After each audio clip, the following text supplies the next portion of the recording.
Welcome back, everyone. This is Red Spotlight, the podcast that talks about all of the latest coming out of the world of movies and more. I'm Alexis, and I'm joined for the first time in many eons. This is Peter Martinez. He has once again survived a hellish inferno. Somehow he is still standing. He's not completely done yet, as you know. He seems to have halfway. Yeah, which honestly is awful considering how much it's taken a toll on you already, and to only say you're halfway done, that should be a crime against humanity. Quite honestly, I don't understand how you put up with any of it. Then again, I think people who would look at what I would do in my line of work and question my sanity. Here I am talking, just coming back from a day at SeaWorld with a bunch of third graders. So, you know, no one really has any claim on sanity. All of us are just doing whatever we can until everything explodes. Anywho, as to the point as to what we're here today, well, you know, Peter has not been here for a number of weeks because, of course, he's been, on his personal mission, I guess you could say. And he had not had the opportunity to talk about films like Guardians 3 and Shazam 2.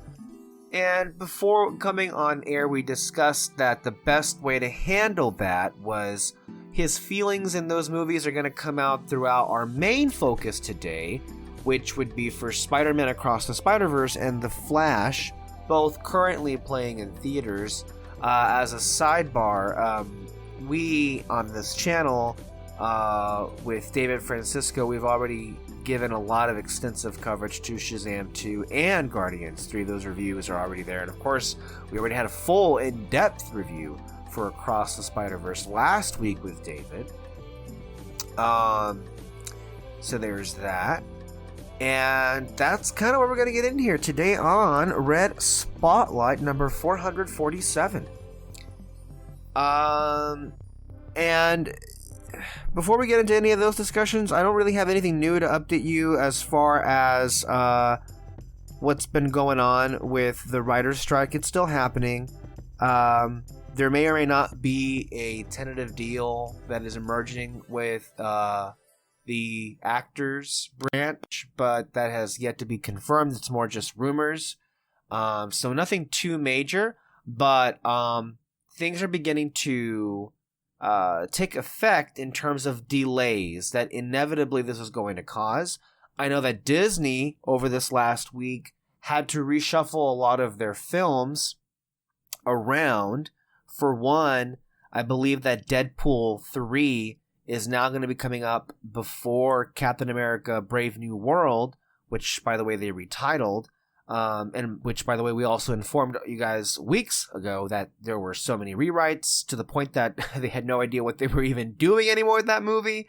So that's great, and of course, a writer's strike happens.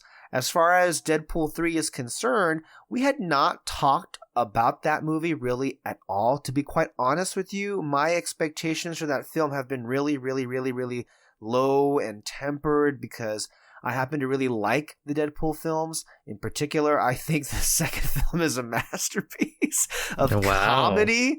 Honestly, okay. Well, I mean, still, I think that's saying a lot, though. Comedy is a hard thing to crack. I think Deadpool 2 is one of the best comedies that came out the last 10 years. But that doesn't, I would think, take away from any of the great, other great attributes that, it features. But Peter, since we have you here, you actually know a lot about what's happening with Deadpool 3. And I know for the longest time, you and I have not been so, psyched because of the will they or won't they R rating situation. But last I spoke with you, you seemed to be pretty optimistic about that film. And I want to ask you, what's changed? What's happening in this movie that kind of like made you look at it a different way? Am I looking at it in a different way? I mean, I liked Deadpool 1 and 2.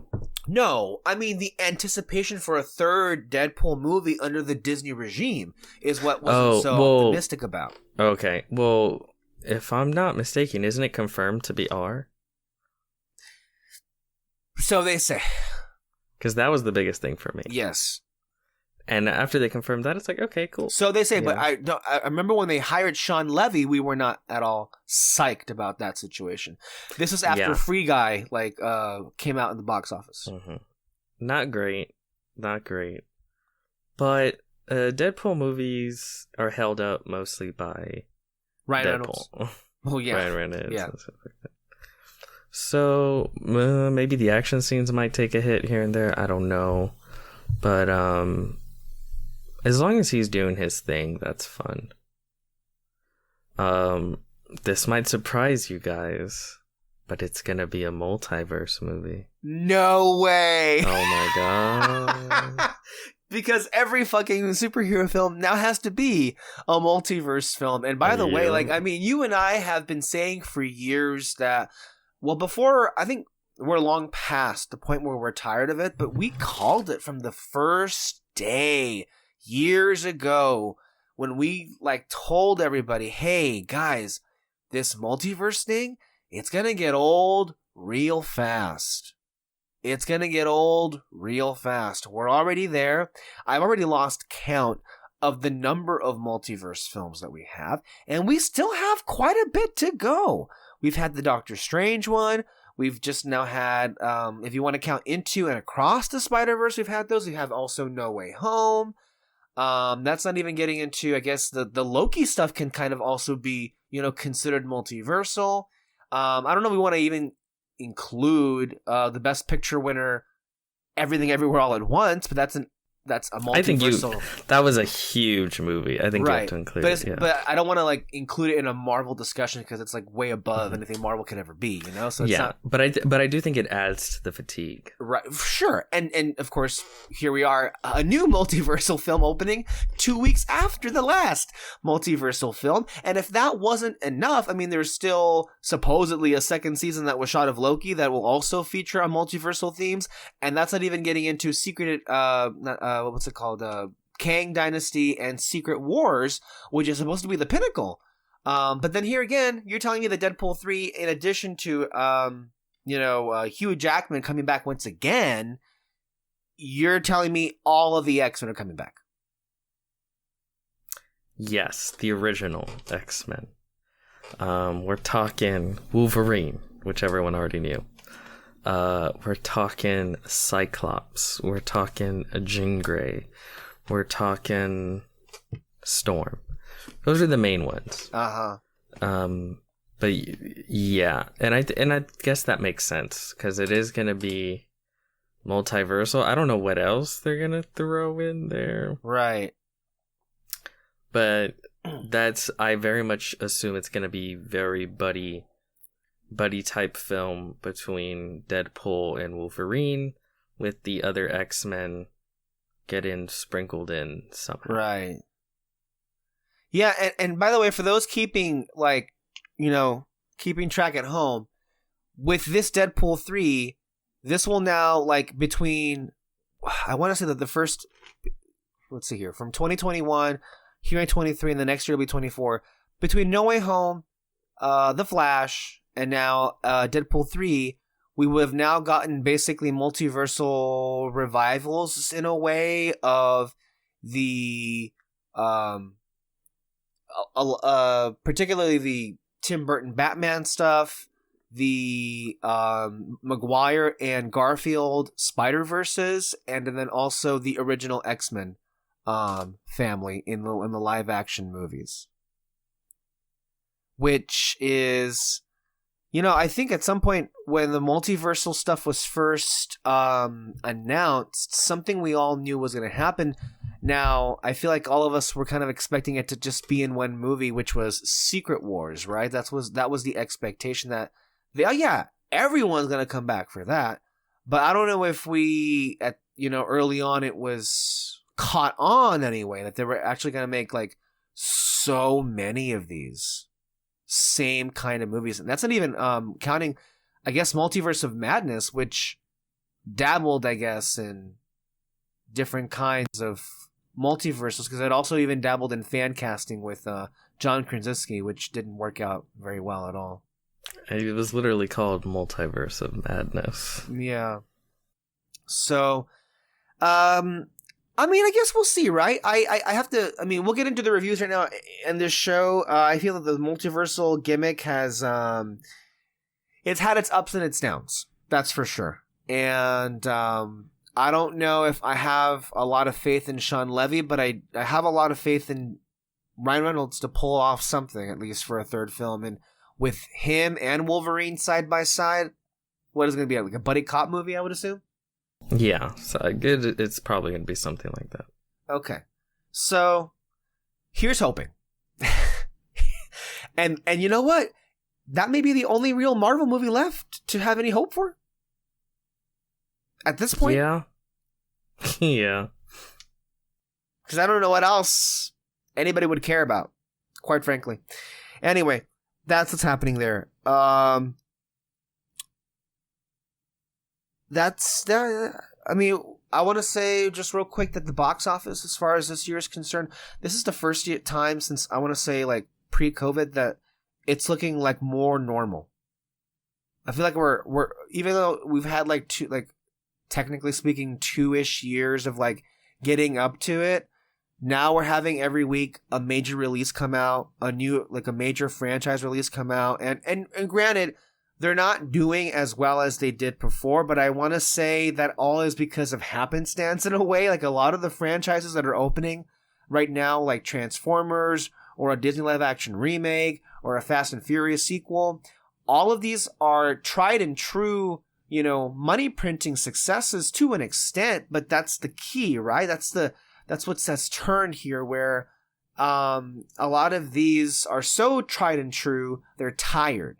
And I want to say that, they're not living up to previous franchise openers, but what it has, basically accounted for is, well, there's the closest thing we have to a healthy box office in many years.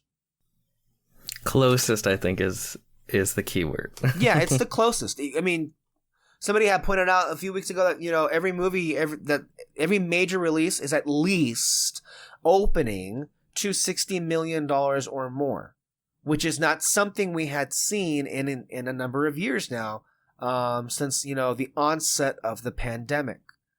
But to my estimation, I want to say that, as far as the franchises that aren't doing as well with the openings, it's because a lot of these series are tired.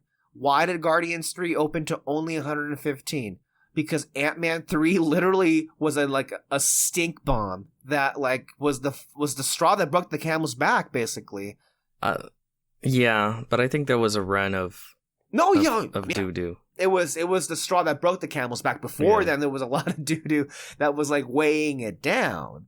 But then, of course, Guardians 3 was such a strong film that it brought people back. And last I checked, it made over $800 million worldwide. But you know what? It would have hit $1 billion if it had been released in post Endgame. Yeah, like Doctor Strange. If it had Doctor Strange's box office. No, release date. Oh yes, from last year. Yeah. It would have hit $1 billion. Yeah. But that's Disney's fault because they fired James Gunn. They would have had the movie out sooner. It would have made so much more money. It would have given them a lot of goodwill, I think, too. But they just had a string of too much genuine mediocrity or genuine doo-doo. And so too much of it in a row. And I think also keep in mind Multiverse of Madness was post No Way Home, which made almost $2 billion, I want to say. So if they could just follow that up with Guardians 3, people would still have a shit ton of goodwill, I think. Yeah. But what also, man, Ant-Man really fucked a lot of things, because I remember being in the movie theater and seeing the Ant-Man trailer and then seeing the Guardians trailer right after, and the Ant-Man is trying so hard to be Guardians, but it's such a diet version. But I can understand if people were just turned off, because it's all of this looks the same, all of it looks lame, because that sort of blending of both of it, I think to your average viewer, it comes off that way. And not that they're mutually exclusive, the decline of DC films and the decline of Marvel films, but at the same time, I don't think the trailers for Shazam 2, trailers, as well as the performance of Black Adam, did anybody any favors for any of the comic book films. And also, as you yourself pointed out, the failures of Thor: Love and Thunder, Black Panther: Wakanda Forever, and also Doctor Strange, of being able to hit $1 billion worldwide just last year. I've honestly, I'd be kind of mad if I was James, because I really do think it was fucked over, because I think the opening weekend was as low as it was because people were kind of done. Like they it was as high as it was because people have a love for Guardians, but it was as low as it was because, again, like we said, stinker after stinker. But word of mouth got out. It was so good. Yeah. And then that's why it's hit 800 billion, right? Yeah. But if it was able to start off in a good position, I think you would have seen like 150 million opening weekend. Yeah. 140, 150, something up there. Yeah. Which, it couldn't have happened to a better film. This shit couldn't happen to a better film, basically, is what I mean to say. It's like this. It's so unfortunate that of all the films to suffer for Marvel's incompetence and mediocrity, it would have to be the one film that's not included in that ilk, basically. Yeah.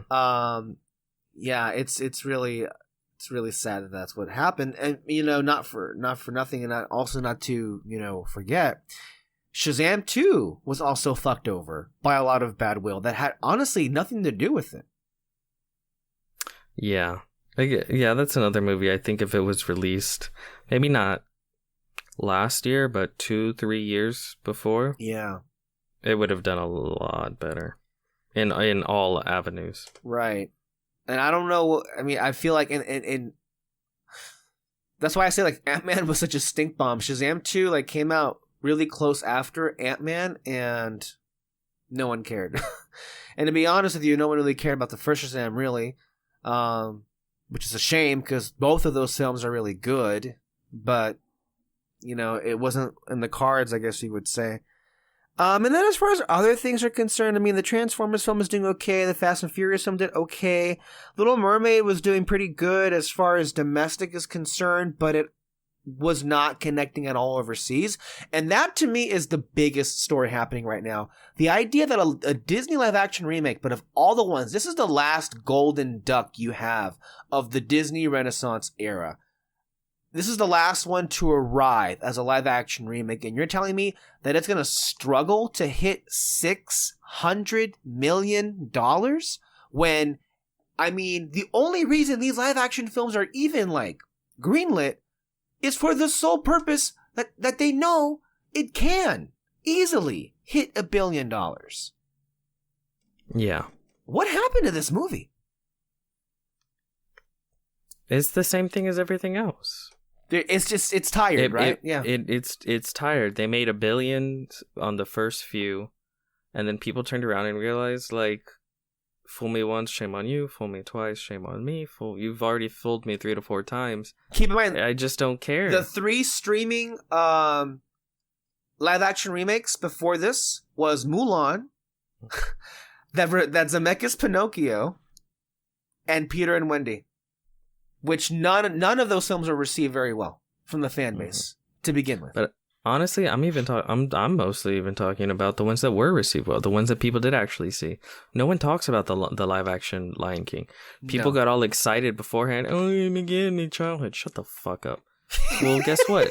You went and you saw it and you gave all your money, and no one talks about that movie anymore because it sucked. It was terrible. Yeah. And whether people want to admit that or not, they sure as hell have internalized it. Because no one talks fondly of that movie. No one talks fondly of any of the live action remakes, save for maybe a couple where they're not that bad. The only nice things people say about those remakes is when they come out because they got invited to a premiere, and then they're never heard from again. Is your point? Yeah, it's they fall down the dark hole. But at that point, who cares? They made $1 billion. They did what they were made to do, which is make money, and then be disposed of because they're not. But you know what, Peter? To be fair, some of these films are that truly awful that you can't forget them. Like, you remember those clips that came out of that Pinocchio horror show last year? You can't forget that. It's awful. Yeah, but I guess my thing is, we're hitting an inflection point as far as nostalgia. Because Multiverse, the whole Multiverse phenomenon really is the end point of where you can go with the whole nostalgia bait, right? Yeah. We had like remake, sequel reboots, live action remakes, and now we're at the multiverse where we just throw everything in the kitchen sink at it. And I think people are just getting tired of it. Because like you said, other franchises are struggling. To be fair, they're not doing terrible, but it is this thing of like, this is the 10th Fast and the Furious movie. This is what, the 7th Transformers movie? This is, I don't know what number for everything, how many live action remakes there have been, and how many Marvel movies and TV shows. For the most part, if they're good, you know, there's a good chance it'll find an audience. But for the most part, they do want sort of something different, right? I think. I feel a lot of these releases, this whole summer box office, honestly, has felt very 2010s, and we're no longer in the 2010s. We live in a world where things change every decade. Like we're trying to move beyond that, and I feel you can tell that the appetite of audiences has changed. In regards to, I mean, and again, they don't seem to be understanding, you know, how precarious they're in. Keep in mind, of course, on the docket, we also have, you know, coming up pretty soon, the Lilo and Stitch live action remake. Which is, you know, an abomination. Earlier this year, they announced the Moana live action remake with Dwayne "The Rock" Johnson, which we all know The Rock pursued that because he thought of it as an easy way to get out of the humiliation that was Black Adam. That ain't gonna work out the way he thinks it is. And then, hilariously enough, of all things, and this news struck me as just like, of course, okay. Now Academy Award winner Sarah Polley, don't forget she, of course you would forget because it was a nothing movie, but she won an Academy Award this year for her adapted screenplay of Women Talking. And guess what her reward was? She will now write and direct a live-action adaptation of Bambi.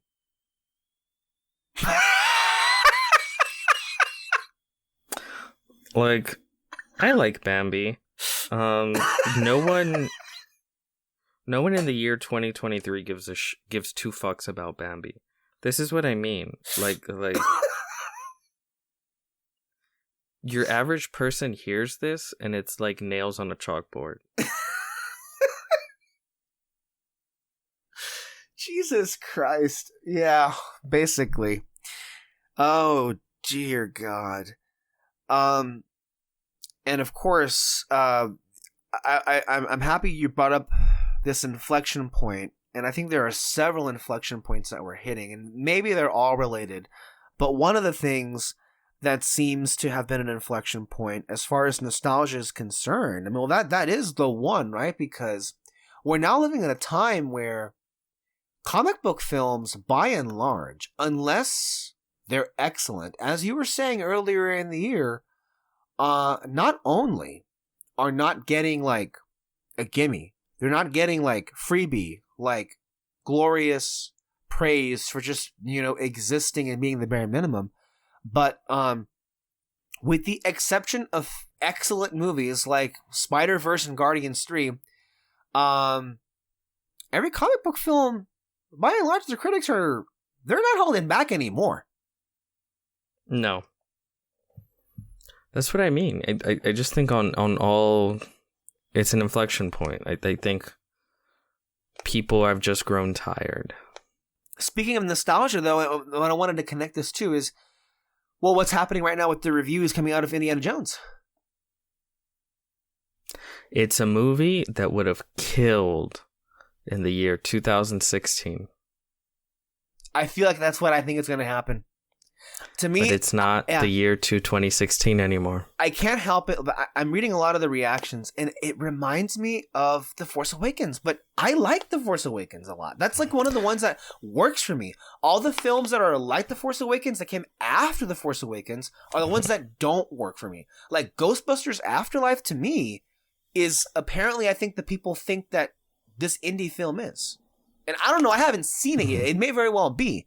But then again, with indie, I don't know, I give it a little bit more leeway as far as like, you know, what people want out of an indie film, because I don't hate Crystal Skull, as a matter of fact. I'll say this. The only thing that gives me pause and makes me go like, God damn it, is people talk about how visually it's boring. That's the biggest thing for me, because if you look at those original, and I'm so sick of this, like movies are a visual medium. If you look at these older blockbusters like the original 3 Indiana Jones, every shot is impeccable. It's a gorgeous film. It is shot so well. And I'm just tired, like especially after watching a certain movie we'll talk about later. I'm tired of just how ugly big movies look now. I've hit my threshold. It's not acceptable anymore. I'd rather you have a shit movie that looks beautiful than have like good, like really good stuff in your movie, but it looks just like shit. When it comes to blockbusters, you know. Other movies, there's more. I'm tired of literally digging up fossils, bringing back these like classic characters from films that really pushed the medium, the visual medium that is film, and you bring them back in this era of blockbuster filmmaking that literally sucks out all of the flavor and the style and the pizzazz and the colors. And by the way, I know you're talking about Keaton, and that's one of the things you can like point to, but I was thinking of No Way Home. But okay, but I was going to go to that right now. I was thinking because I mean that's I think the example to go to, because I mean, that being said, somehow, particularly Molina and Dafoe still, they do their damnedest, because the dialogue kind of works and they still make you feel close to how they would have done it in the early 2000s. But what's so annoying. Yes, but what's missing is all of the visuals. And I was even talking about this with like David. I know it's not fair to compare like obviously a superior medium like animation to live action, but I'll do it. As far as Spider-Man films, the last 2 Spider-Man films could not be more different. One is nothing but art all over the place, and the other is just like concrete, drab, green screens, like completely like empty spaces with nobody involved. And but I mean, the point here is that you're taking old characters from like visually interesting films and you're bringing them into the present where they have no more character, much less a resemblance to what they would be or they were like. All it does is remind me of how much better other movies are.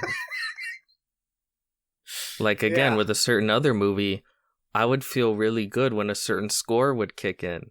Yes. But all it did is remind me how there's nothing else like that going on. No, not remotely. In fact, all it did was make me want to stop watching that and ask the projectionist, not that there was one anyway, but just to ask, can you put on the 89 movie? I'd rather watch that on the big screen. Where shadows actually exist.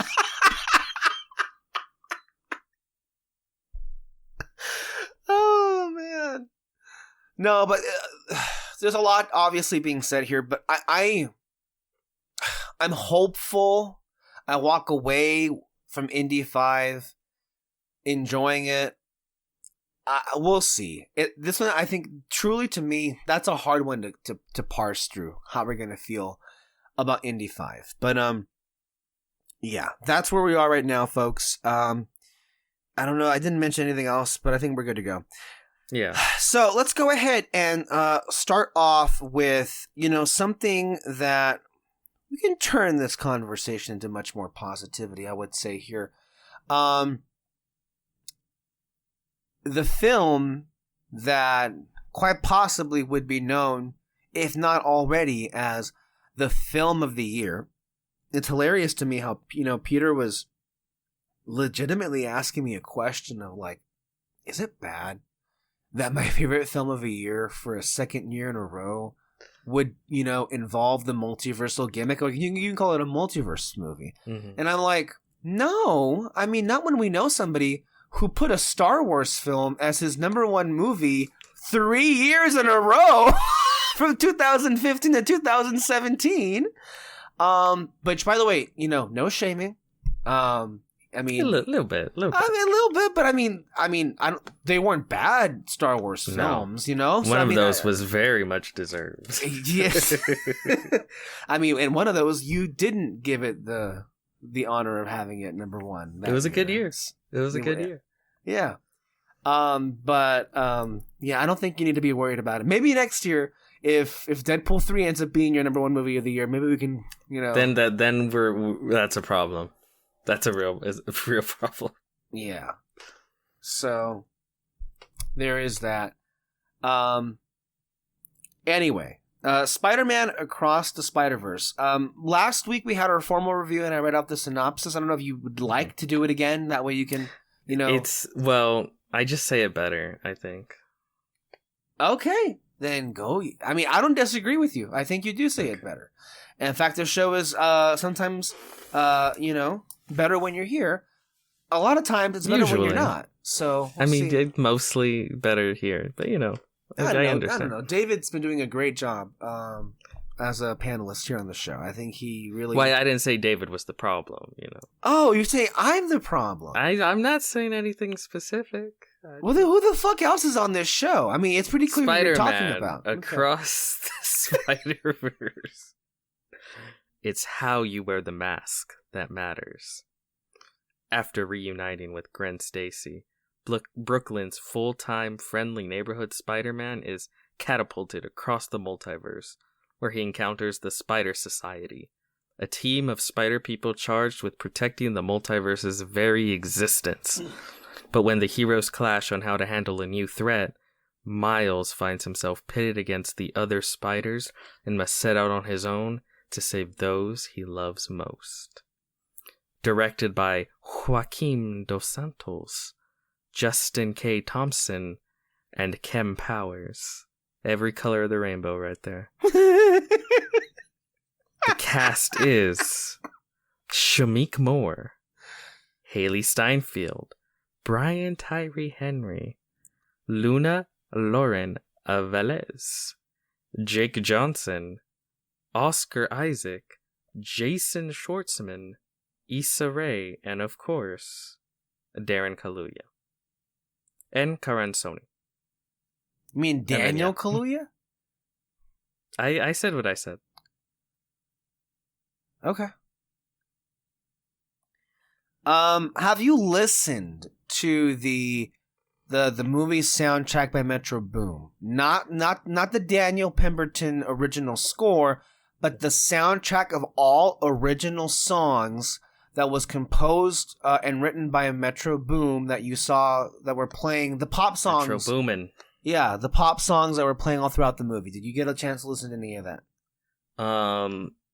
They have been on repeat endlessly on my Spotify. Okay, because to me, there's a lot to say about this film, but can we just start off saying that among the many things, and we cannot stress the many things that the Tom Holland MCU Homecoming home Spider-Man movies, among the many things that was missing from that trilogy that really, to me feels like Spider-Man, was a truly sensational soundtrack. Mm-hmm. Because when you think back especially to the Raimi era, all those films had an amazing soundtrack. That shit would get your blood pumping. Exactly. And then with the MCU, either they didn't attempt, or they didn't care, or they revert back to just riffing on Gunn's style, but then doing it so much more lazily and then not at all coherently whatsoever. They dropped the ball on a number of things. But when it comes to this, and by the way, the first Into the Spider-Verse soundtrack was amazing in and of itself. But to me, I mean, this is truly just like what you can say with just about everything else in the film. A work of art. You just don't get them like this anymore. You have an entire album of original songs that, first of all, are all great. But second of all, are mostly, I think I want to say 90% of those songs are actually in the movie. They're in the movie. They're in the movie. Yeah. And that makes a difference because I can think of the moments, especially when you see Gwen and Miles on the clock tower, right before they have a heart-to-heart, before the Daniel Pemberton score kicks in, you have a song that's playing in the background that really helps to set in the mood. And I feel like that is such an undervalued thing, mainly because it's not done that well anymore. It's not done that much anymore. But a soundtrack and score working together, I have not seen in a film like this. I mean, of course, there's the Guardians films, obviously, that has but that. That's different. Because they're licensing songs. Right. This is all original. All original stuff. When have you seen this before? That not in a long time. Yeah. I mean, I guess I should say how I feel about the movie. Right? I'm sorry. I just wanted to start off there because we didn't get a chance to talk about the soundtrack last episode, and I love this soundtrack. Go listen to this soundtrack. I mean, we raved about the score, and it's well-deserved, but the soundtrack should be up there, too. Well, I think that's a good place to start. First of all, I loved this movie. I think I'm pretty sure I like it more than the original. Like, that's how much I really, really love it. And that's one of the things, like you said, the music, the score, that really caught my eye is it has that thing with movies, especially these big movies, that you really love. And it's when it's just shooting on all cylinders. Because visually, we were just getting angry about the visuals in films. Visually, it's gorgeous. Yes. And I know this is animated, but even by animation standards, it's one of the most beautifully animated films ever made. No, I'm going to stop you right there. Not just easily. To me, this is the way of water of animated films. This has to be the most visually impressive and beautiful looking animation ever put to film. Actually, Way of Water is a really good connection because I felt very similarly where after the first Avatar, I'm like, I don't know how much they can really improve, right? And then in Way of Water, it's like, wow, like they found a way to improve, and you can it's enough where you can genuinely tell. And it's the same thing that happened here, where it's like the first Spider-Verse was so inventive, and so beautiful. You're like, I don't know how they're gonna top it, and then they top it like a minute into the film. Yeah. Like it's almost immediately as it opens and the credits are rolling and you have the soundtrack kicking in and like you just know. I love the films that when they open you know you're in for an amazing ride, and then of course you just sort of sit back and you're like, okay, like you just sort of let it take you. It's like the best way I can think about it. No, I bring up your favorite character, Mitzi Fableman, when she says in the movie, surrendering to the score. You're surrendering to the film, and you're just letting it work its magic on you because you know you're in for something truly special here. Yeah, no, that's 100% true. And again, this is one of those films where it's like visually amazing. Performances all great, all really great. Dude, that's such an underrated thing. I haven't heard people talk about as much. The voice work in this film. The voice work is really good. And again, as they say, it ain't Shakespeare, but what's given there as far as the drama and the character work, again, also really good, really good. What made me really go like, man, I love this film is where I realized, especially on the second viewing, every scene I love, like because what usually happens is you see a movie and even if you really like it, there's parts where it's like it slows down or does this, but then a scene comes up and you're like, oh, I know I really love this scene, and you get really excited or whatever. Every scene in this movie, it's like, oh, I love this part. Yeah. Oh, I love this part. Oh, I love this part. And I realized it was just the next scene and then the next scene and then the next scene. It's like, I think I just love the movie entirely, right? But the way that, because it's the longest American animated film ever made. I know, right? That's insane. 2.5 hours. No, actually 2 hours and 20, but that's close to 2.5 hours. Insane for an animated film. And the fact that I feel that way, though, where it's just like, boom, it's like scene after scene after scene, character moment after character moment after character moment. We're like, oh my gosh, I love this. Oh my gosh, I love this. Oh my gosh, I love this. And then, yeah, the score, like you said, I thought the music was really good in the first one, but there's something about this movie where it just really, I'm like, man, there's so much, it just works. Like, I always adored the Prowlers theme. Yeah. It's so good. But then, I just started to notice like Gwen's theme.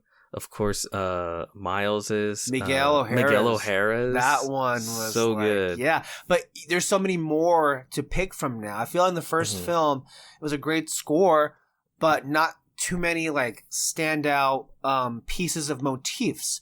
Here, there are many leitmotifs for several characters that are all throughout the film, and I think in ways that it's already been broken down from other people on TikTok. When you get to the finale, especially. And he's just layering leitmotif on top of leitmotif of all these different characters at the same time, and you don't even notice it. I mean, that is truly, the elevation in quality from the first score to what we have here, in a way, is kind of unprecedented. Like, talk about going above and beyond anybody's expectations. And then also how you said, what I think is even more impressive is the original soundtrack. Because every song they used in the movie, and I'm including the credits, yes, I thought was fantastic and was implemented so unbelievably well and seamlessly into the film, seamlessly, right? But it was still that thing where like the songs really stood out to me, but it was still implemented like you can't even. It just fit the scene so well. Because especially now, we're just so used to, after Guardians, and so many people wanted to copy and do the same thing, where like licensed music... None more so than like, Marvel, by the way. Yeah, it's all of a sudden, it's like, okay, I guess this is the licensed music moment, where they include... It just kind of feels off. It just doesn't work that well. No. And here, it's just so seamless and so well done. The storytelling. This is easily, I think... or at least for the comic book films, the wildest multiverse film as far as what they do with the multiverse, but it's still infinitely more intimate than anything Marvel or DC has done with the multiverse at this point. That's crazy to me how they can do both. Yeah. And it's like no sweat off their back, just seamlessly balance both. Even the cameos. You saw me, I was cringing again at a certain other movie. I was just like, oh no. At a certain other movie's scene with cameos.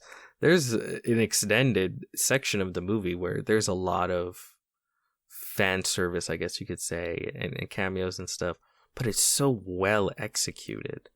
And so much of the multiverse stuff weaves perfectly into the central characters and storylines, that it doesn't come off as it's maybe the only time I've seen it where it doesn't come off cynical. Yeah. It genuinely feels like a place of love and understanding and a celebration of what Spider-Man is. The action scenes were incredible. Swinging has never looked better. Never.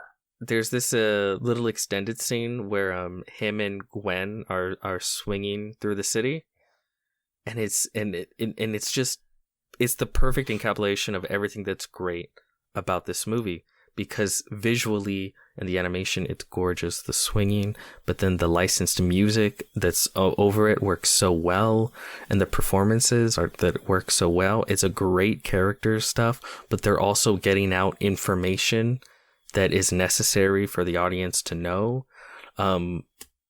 but it's all weaved together perfectly. I kind of like this film. I mean, there's so much to say. There's so It's much also to go over. Funny. Yes. I mean, And not legitimately annoying funny. It's legitimately funny. I love all the shade, man. I love all the shade we already have at a film we haven't even mentioned just yet. But I mean, just again, but like, the comparisons are just self-evident, right?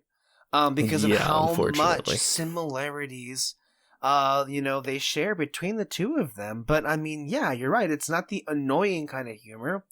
It's actually, I mean, to me, like I told David, the films of this particular genre that I think I gravitate towards the most are the ones that are rooted in character above anything else. And, yes, this is a multiversal film. Yes, they take it in places that none of the other films have gone before. But I think the trick to how they, are able to, go bigger, but then also keep it at a rather impressive level of intimate is because they actually give a shit to flesh out the characters. I told David, like, you always say this too, but what they did in Spider-Verse is they actually gave their characters a real challenge, difficult choices to make. They actually go through journeys and arcs. By the way, a lot of the reasons for why I think many of the films don't end up connecting anywhere near as well. And that's being charitable from, any of the other comic book, manufacturers like DC or Marvel in the movie space is because, and I would say even more particularly with Marvel, if you watch a lot of their Phase 4 and Phase 5 stuff, like 99% of the films, particularly, when you watch them, the characters don't change. The characters are just there. So they don't really care ever to give them truly difficult choices to make them any kind of relatable or define them any more than what they already are, which are just blank personalities, just bare to bone personalities and not fully fledged characters. And if they had, if they had bothered to center, a film around an arc and themes rather than how it fits into an ever-changing, everlasting universe, maybe they would be better off. But then again, this is not anything new that we've been saying. I've been saying this for many, many years at this point, and it's pretty evident. It's pretty evident that's the problem now. That's why, we're living in a time now, interestingly enough, where Marvel Studios is just, it's not what it was. And its sway and its influence has, quickly dissipated, not entirely, obviously. I mean, it's still got a pretty big dick to wave around, but not nearly what it was before. It's not unbeatable. It's not Teflon. You can tell Kevin Feige's sweating. All of these things happening at the same time. And you know what? I mean, hey, and that's why I told you after we watched this movie, like, how does Kevin Feige, recover from this movie particularly? Like, how does anybody recover? When Lord and Miller produced this movie, and then of course they have the directors, and of course Sony, they drop Across the Spider-Verse, which in my view is already this legendary film, not even a month old in our minds, already a legendary film. Yeah. How can anyone else hope to compete with what they're doing here? That's why I was going to say, forget about Secret Wars. Who fucking cares? Beyond the Spider-Verse basically is going to be the Secret Wars that actually matters. That's actually going to be good. But what kills it for them too is that the first Spider-Verse was incredible, and we're like, damn, no one else is doing the multiverse better than this movie. But it was an animated film, and not a lot of people saw it in movie theaters, right? So you could argue well, it's not on the same playing field as the live action, right? Especially when you look at the box office numbers for Spider-Man No Way Home and stuff like that. But what's incredible about this film is it, box office wise, it's played like a live action film. It's actually pretty incredible. Like when we saw it, we saw it with a good sized crowd. They interacted with it, and in a way that I would say is similar to like the way I saw people interact with any of your biggest live action Marvel films, right? Like the massive jump in box office revenue to go from, what was it, like a 35 million open weekend to 120 like 0.5 million in the sequel. Like that's an insane jump. And I imagine that the third one is going to be even bigger because people love this movie. Like it has gotten amazing positive coverage. You keep hearing the same thing. My brother, as a matter of fact, like he only just saw the first Into the Spider-Verse last week because we own it, and I told him you should see it, and he really liked it. And then he went to go see the new one in theaters, and he said it was amazing. Yeah. Which it is, but that's how you're going to get people to come back to when you make a truly great film. And, you know, I think not for nothing, of course, the idea that for many years Into the Spider-Verse was on the most accessible and most popular streaming service definitely bolstered its popularity. Oh, hell yeah.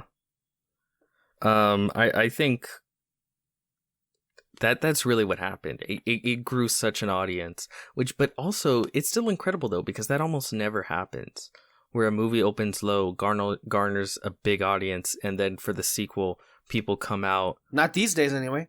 Yeah, definitely not these days, but in such a massive way. So yeah, it's to the point where people, and I think it's really, really cool to see just how much people are taken with the character of Miles. Yeah. Like for a lot of people, Miles is Spider-Man. Yeah. Which I think is so cool. Yeah. Yeah. I really do. Yeah. I don't know. I love the movie. I mean, and it was woke. Yeah, let's get into that, because there's some people who again, it's like, I remember a month ago when Guardians 3 came out, and then there was this buffoon that literally let it all out there and was like, hey guys, it's not woke. This is what happens when you don't make a woke movie. Like, we go see it. Like, that stupid idiot, like, could not on any level register that was a very political film. These idiots, man. To me, it really is that thing of like, okay, so like you don't know. You don't know. You just don't know. Like it's sort of, you just sort of label it nonchalantly. You have no idea what you've, because it almost doesn't make sense for me to even guess what you mean when you say woke, because you don't know what you mean when you say woke. Because no one said it better than Trump himself when he said nobody knows what woke even means. Of all things. Yeah, no one has a better understanding of the modern day Republican Party than Donald Trump. And he'll blurt it out sometimes. The twice indicted, the twice impeached, the twice arrested, the quadruple investigated Donald Trump, and yet he has the better understanding and the best chance of winning the White House if the election were held today. So, there's that. The man knows his stuff, right? But yeah, because, and yeah, I'm bringing this film into it, The Last Jedi. Remember? No, but like, okay. Remember when people were like, "Oh, that movie's woke," because were they saying it was woke? Were they using that term at that point? Yes, okay. Because I remember them like Admiral Holdo, and their evidence for that is she has like purple hair, right? And it's like, okay, Gwen Stacy has pink hair. Not only that, she's got that like shaved side cut. Yeah. There's more there also. She has a literal protect trans kids which is pretty big deal, especially the state that the country's in right now. Right. Protect trans kid flag in her room. Like if to you, because I've seen so many other things that they've been willing to label woke, like Captain Marvel. And it's like two prominent characters. In fact, the two co-leads have a BLM sticker. One has a BLM sticker on their notebook. Another one has a trans flag in their room. Yeah. There's a prominent anarchist character that makes jokes about hating capitalism and stuff like that. And it's like, but it's a good movie that everyone loves, so they can't label it woke. But I guarantee you, and it looks like it's going to, The Flash underperforms, they'll be like, haha, woke Hollywood fails again. Well, there it is then, right? It's exposed as a faux pas, as it always was to begin with. Like, okay, so if it is a faux pas, then what's the real agenda here? Maybe you guys don't like women. Maybe you guys are just homophobes. Maybe you want to like keep people down and oppressed, and maybe you're the ones that were making it political because, oh no, you guys are conservative and you're dinosaurs and you don't actually, I don't know, understand, much less comprehend what a progressive, forward-thinking point of view would be like, and you're mad that it's presented in a film, and you're so deluded that the very word anti-fascist is just like the devil to you. But wait a minute, anti-fascist is like, and again, Harrison Ford this week was attacked. Yeah. Harrison Ford this week was attacked by these same people because he was asked a direct question in the press junkie for Indiana Jones about, Indy having this thing for punching Nazis in the face, which of course you would do. Nazis killed people. They killed, by the way, over 6 billion people of a particular religion. Million. Yeah, 6 million, sorry. 6 million people of a particular religion. Because, why? Oh, because their leaders sought to use them as a scapegoat for his own personal failures. How? And why? How and why? Oh my! Yeah. But I just think that's funny, right? But it's also scary, Peter, because like these people are being fucking serious and deluded, and it's like, no. I mean, for me, Trump is a I'm not saying Trump, but to me, we have a real fascist running for president, and his name is Ron DeSantis, and that scares me. No, but what should scare you is that they're past the point of trying to claim that they're not Nazis, and they're just getting mad whenever you say Nazis are bad. Weren't Nazis protesting at Disney part. World and DeSantis defended them? Okay, that's what happened this week. Okay. Actually, I don't know if he defended them. Maybe he just didn't say anything. But it's all very clear. Yeah. Yeah. But back to the movie. The movie's just great. Yeah. And there's a million bajillion things you could talk about with you could talk about the incredible artwork on speaking of punk, Spider-Punk, like him alone is a piece of art. And speaking of woke, because I saw a lot of people think that he was like the English Spider-Man. He's actually not. He's Spider-Punk. Spider-Man UK is in the movie though. It's the Spider-Woman. It's the one wearing the hijab. And it's kind of underneath it, but it's like the colors of the UK. So they made a Muslim woman represent the United Kingdom, which again is something that any other movie they would scream their heads off as like woke, but this movie, I guess not. I don't know. Yeah.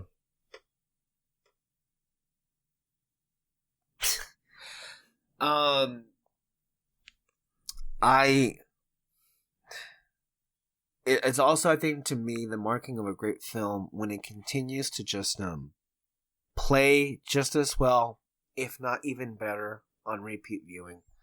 I've already seen this 5 times. That, to me, that's insane. Already seen this 5 times, and it gets better and better. I mean, to be fair, I saw Guardians 3 5 times. So, Oh, wow. I mean, I loved both of these films. And you know what I remarked to you coming out of the Across the Spider-Verse is, man, when was the last time we had back-to-back, I think home runs is not even, I think, adequately describing it. To me, Guardians 3 and Across the Spider-Verse instantaneously are among the best comic book films ever made. When was the last time? Both of them. When was the last time we had back-to-back winners like these? It's so funny because, as far as I'm concerned, the comic book genre was on life support, and then these two just back to back came. It was like that, they brought a pulse back. Right. It was like the jaws of life, basically, that came back out of nowhere. Yeah. Recount quickly, what were all the films that came out in 2022 of the comic book genre? There was one that was really good. That was The Batman. That was the one Batman that was amazing. Was that 2022? Yes. That was okay. Also, you had Black Panther, Wakanda Forever. Mm-hmm. You had Thor, Love and Thunder. You had Doctor Strange and the Multiverse of Madness. You also had Black Adam. And I don't think there was any other DC film that came out last year besides Black Adam. And then you just look at this year, and to me anyway, you started off like in the worst way possible with Ant-Man, which I had the misfortune of seeing. I don't know why you did that. I don't know why. I guess I just had to see it for myself. I think that was the first when you movie skipped that I skipped entirely. Yeah, and I feel good about it. Yeah, I honestly, it feels good to skip things that are just garbage, But then, and this is one that to me anyway has really gotten such a rotten deal. It came back alive with Shazam! Fury of the Gods, which you and I had the chance to see together. You didn't get an opportunity to talk about that movie at all because you were obviously indisposed. But yes. I loved that movie. I was so surprised how good they were able to make that movie, especially since the trailers really were not grabbing me. And yet... They weren't great trailers. No, they were not. And yet I saw it and it was like, well, again, to me anyway... And I don't know, maybe people just don't think that, what's it called? Shazam, it doesn't, deserve any kind of praise because it's Shazam, but, all of the ingredients to me were in there of what I want out of a comic book movie. And before we even had, Guardians 3 and Across the Spider-Verse, think about, to me, at that point, Shazam 2 was easily the best comic book film in a long time. Yeah. I definitely need to rewatch it. I don't know if I'd go amazing. No, but it's really so good. Solid. Yeah, it's very, very solid. To me, it's like a perfect where you go that was a good comic book movie. That was a good time at the movie theater. It delivered, honestly. It delivered because I actually I don't know. I really enjoyed Shazam 2. There was so much fun stuff in it. It was funny. It was heartfelt. It had great creature designs, VFX. And fun action and good VFX. Yeah. So, oh my God. Comparatively, yes. Great performances as well. Great performances. Yeah, no. It's such a fun, especially a family film. Yeah. Fun family film. And it paired very well with the first film because oftentimes, and this is also underrated too, and you can thank Marvel mainly for this, but a lot of the recent comic book films in the last 10 years, there's very little connection between any of the films. I always laugh when, MCU fans are comparing about which is their favorite character trilogy, and I'm like, they're barely even trilogies because they don't have anything to relate to each other. Yeah.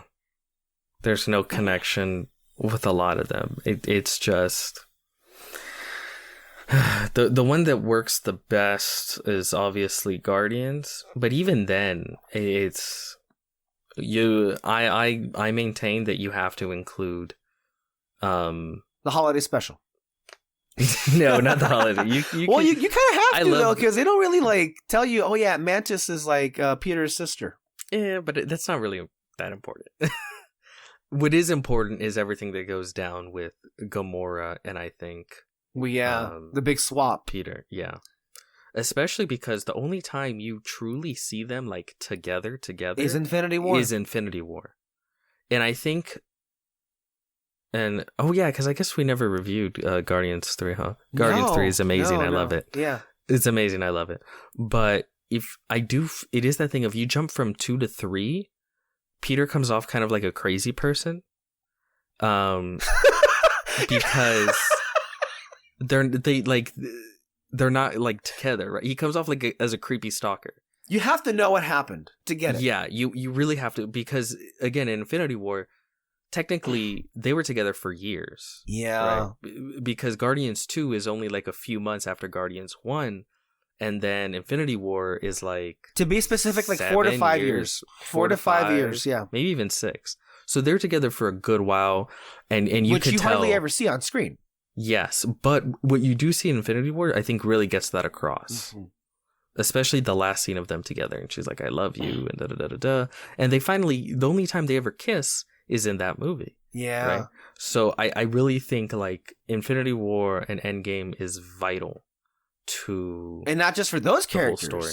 For other Guardians characters as well. Nebula. Yeah. For sure, Nebula. Yeah, because again, at the end of Guardians 2, she can barely even withstand a hug from Gamora. And the last thing, she's like, I'm going off to kill our dad. And in Guardians 3, she's like the de facto mother of the group, right? And like she calls Rocket family, right? And like she's almost in tears. And again, the fact that it was just both of them for 5 years, yeah, there's just so much there for them specifically, where it's like, as much as people want to pretend it works as a trilogy, there's it's missing really pieces. like there's vital missing pieces. pieces. Yeah, it's not a quintology. 5 movies. You need to see those 5 movies together, and then it comes together beautifully. Yeah. And I'm the guy who says, you don't need to watch Force Awakens or Rise of Skywalker, just the original 3 and The Last Jedi. So I'm not against letting stuff up in the air as far as I know, and like I always like to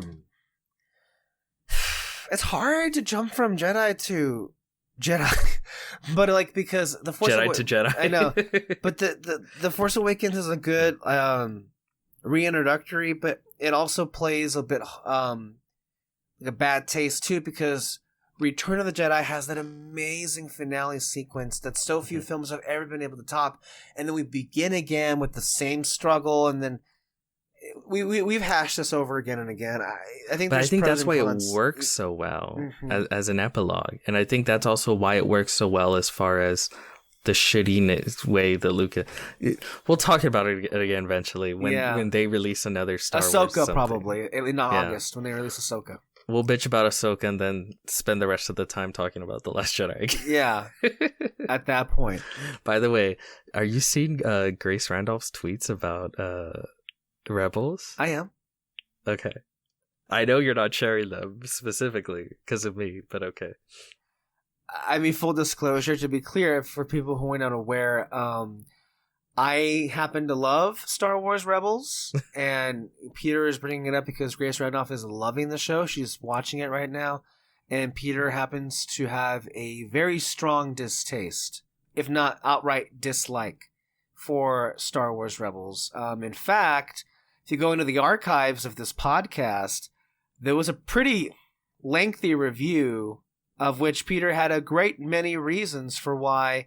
At that moment, I want to say it was the 3rd season of Star Wars Rebels, which I think is the best one, was simply not working for him. And yeah, It's all there. Star Wars is a very complicated thing to get around, you know? Yeah, I don't know how much more commentary I can add on to it yet, but I think we're going to have a lot of opportunities to get there when Ahsoka comes out in August. Dear God. Anywho, but truly here. First of all, as far as the trilogies are concerned, you are right. Yeah, the Guardians Land is the closest one. Even then, it's got some missing pieces, but that's kind of the point anyway. You know, I know we haven't had the chance to really get into too much of it because, well, I mean, it came out already a month ago. Over a month ago at this point. But to me, Guardians 3 was also one of those films that when it began, I just like felt myself surrendering immediately to it because, you know, when we transition from like young Rocket to old, present Rocket, Creep starts playing and it's like, you're like, I'm a creep. Yeah, basically. It is such an emotional film. It's also a funny film, but it's also an emotional film as that. The High Evolutionary might be the best Marvel villain. He's such a good villain. Sensational. And I'm so happy that James Gunn hired Chikwadi Iwatji because he's not, an A-lister to be, and they usually go for A-listers to be in villains. And yeah, the biggest thing for me with that film is, and I talked about this before with you, is James Gunn is one of those directors where you see him elevate with each film he's made. Like, there's a genuine, as far as the filmmaking aspect of it, there's a genuine elevation between when you go from Guardians 2, the Suicide Squad, and now Guardians 3, and every little thing he did in between. Like, visually, I think it's the best of the Guardians films. Yeah. Action-wise, it's the best. Oh my God, yeah. No Sleep Till Brooklyn. Already a legendary performance, man. Insane how good that he was able. Wow. And yeah, I remember watching this and I'm like, okay. Again, it just, this is a good bad mindset, but it just makes me angry because it's like, yeah, you can do it. Like, if filmmakers and studios gave a shit, they can do better than what they're doing right now. Quick side note: how insane is it that Spider-Verse 2 only cost $100 million? That's insane. And another wrinkle to why that's insane, because I think people bring that up as far as how beautiful it looks, and yeah, that's true. But also add on top of that how long it is. Because it's the longest and animated. How many years it took to make some of the sequences. As they said, it took like several years to make the big spiders chasing sequence in the middle of the movie. Which to me, I know we're jumping from movie to movie, but Jesus, so one of my favorite parts of what am I watching right now in the movie was when they're on that speed rail, leaving the atmosphere, and all of it comes together, the emotion. Miles basically saying "fuck you" and blasting Miguel off. That was amazing. One quick thing, again, I know we're jumping back and forth from films, but just things that are popping into my mind. So, I don't see people talking too much about this. So Miguel's part vampire, right? So is that why not literally a vampire? Why does he never show his face in the sunlight? Because I did notice that when the train leaves the atmosphere, then his mask comes off. But all the sequences when he's in the daylight, it's always mask on. Genuine coincidence. Okay, great. Okay. Because he's like it's almost like the if I'm remembering it correctly, you know how they tried to do, there's all kinds of shit they tried to redo the super soldier serum to make another Cap, and then that how many evolved times into different things. It's similar. He was like a scientist that tried to How many times did they do that in the comics? Oh my God, you have no idea. It's endless. Jeez, man. But he's a scientist from the year 2099. Yeah. That tried to Nueva York, who tried to redo, like, make another Spider-Man, and he sort of combined his DNA with Peter Parker's, and the spider powers that he got include that a venom bite. So you know how, like, a spider bites you and injects venom? Oh, okay. So it's if he bites you, it's not like he turns you into a vampire or kills you. He just paralyzes you. I see. Like a spider. Yeah. Clever. I think it's cool. I think it's neat. A neat sort of, because you notice some of the spiders people have, like, little offshoot specialty powers. Like Miles kind of has his little electricity thing and can turn invisible. And I guess, that goes along with spiders will have different attributes to themselves as well. So yeah. By the way, how did you feel about that very well, I don't want to say in your face, but just the acknowledgement of Spectacular Spider-Man. Good. That was great. Yeah. That was a great, like, oh god, even though it's that meme of freaking Leo from Once Upon a Time in Hollywood, pointing at the screen. And, well, that's a lot of the movie. It is a lot of the movie, and in this instance, it's actually honestly pretty cool. Mm-hmm. But man, I swear to God, in the film we're gonna get to, when it gets to a certain sequence, over my eye, or I could see a certain person literally doing that 100 times, and I wanted to go over to him and snap his arm off. Oh, was someone in the movie theater doing that? Somebody kept doing this, like just pointing at the screen. It was the literal meme coming to life before my eyes. I wanted to get up, snap off his arm, and throw it back at him. That's funny, because I had the exact opposite reaction during that. I was kind of covering my eyes, like, oh god. Yeah. Anyway, back to what you were saying about Guardians 3. About how visually impressive it is. The action, always clear. Just improvements. The characters, man, editing. Are so good. I mean, particularly, the editing. Oh my god, the editing. The pacing was great as well. The characters were so good. And I mean, look how, again, like, how they continue to be even better than they were previously. I think this is, like, to me, my favorite Nebula. My favorite Mantis, too. They were huge standouts in this film. I love both of them.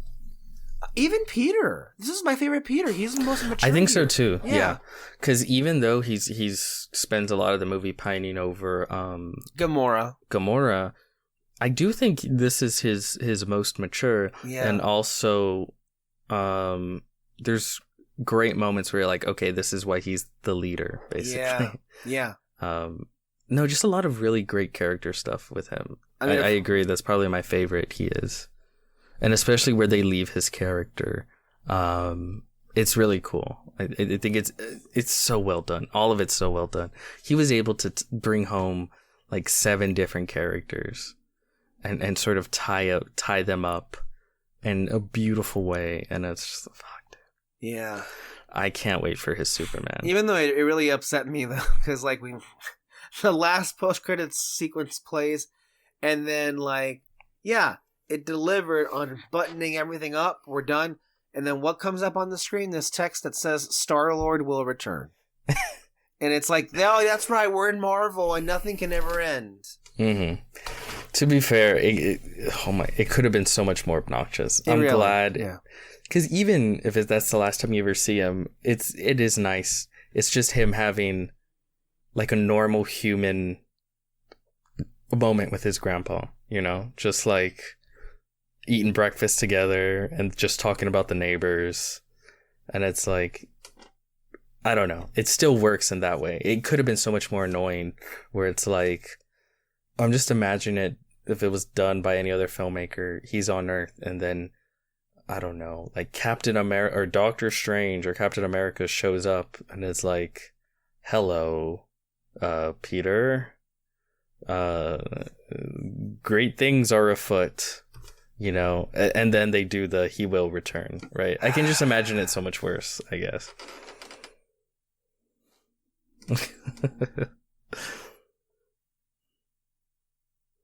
Yeah.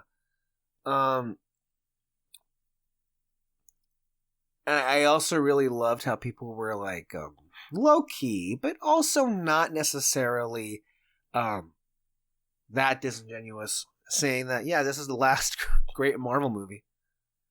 This is also the great way to jump off the train. And I'd be honest with you, you were surprised at my ranking, because I updated my rankings of like Marvel movies, Marvel Studios films. Do you have it ranked somewhere? I can pull up. Do you have it on Letterboxd? I don't even need it. I can tell you where it is. Where it is? What do you mean? The ranking of the movie, Guardians of the Oh, Galaxy you can say it Volume 3. live. Oh, okay, yeah. Didn't you say? I can't remember actually. Go ahead. It's 2. 2. Okay. It's 2, but I think it may even be 1 pretty soon. Yeah, I really need a rewatch of like my top 5. Mm-hmm. I unfortunately I think Well, I'm gonna put it out there right now. I recently rewatched both of Endgame and Winter Soldier, and I'll always love those movies, but I have such a desire right now to just like say like boldly and flatly that Guardians 3 is the single best Marvel Studios film. That's bold. I have Guardians 2 as my number 1, so it shouldn't be that crazy to me that Guardians 3 could be number 1. All I know for sure is that it's top 5, which means unfortunately First Avenger is kicked out to number 6. Yeah, it seems like Cap is not the best beneficiary of these Guardians movies being so good. Yeah. Oh well, what are you gonna do? I mean, that's a good problem to have, right? Honestly, yeah.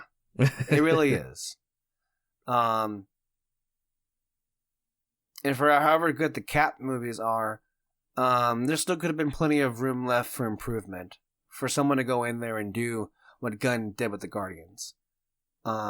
It just wasn't in the cards, I guess, for that trilogy. Which, calling it a trilogy sometimes it's not necessarily.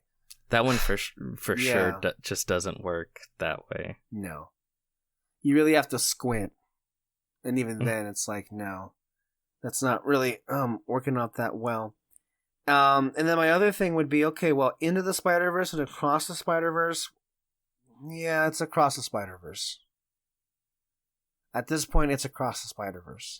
Yeah. Yeah. I think just it's affected me as much as I adore Into the Spider-Verse. The Academy Award winning. Academy Award winning. Much like the, not but Suicide Squad. Academy Award winning. Forget that thing happened. It's, I for sure I like it. I'm pretty sure I like it more than Into it, because it's just stayed with me in ways. Yeah. And affected me more, I think. Dude, that ending.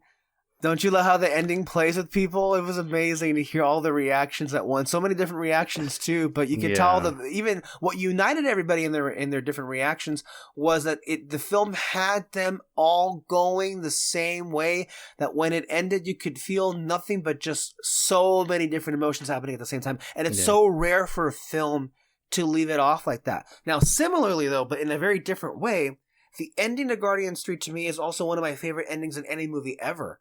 Because of how overly joyous it is to me, and this may be even bold, but one of my other favorite films is Another Round by Thomas Vinterberg from a few years ago, and in large part because it has that amazing kick-ass ending.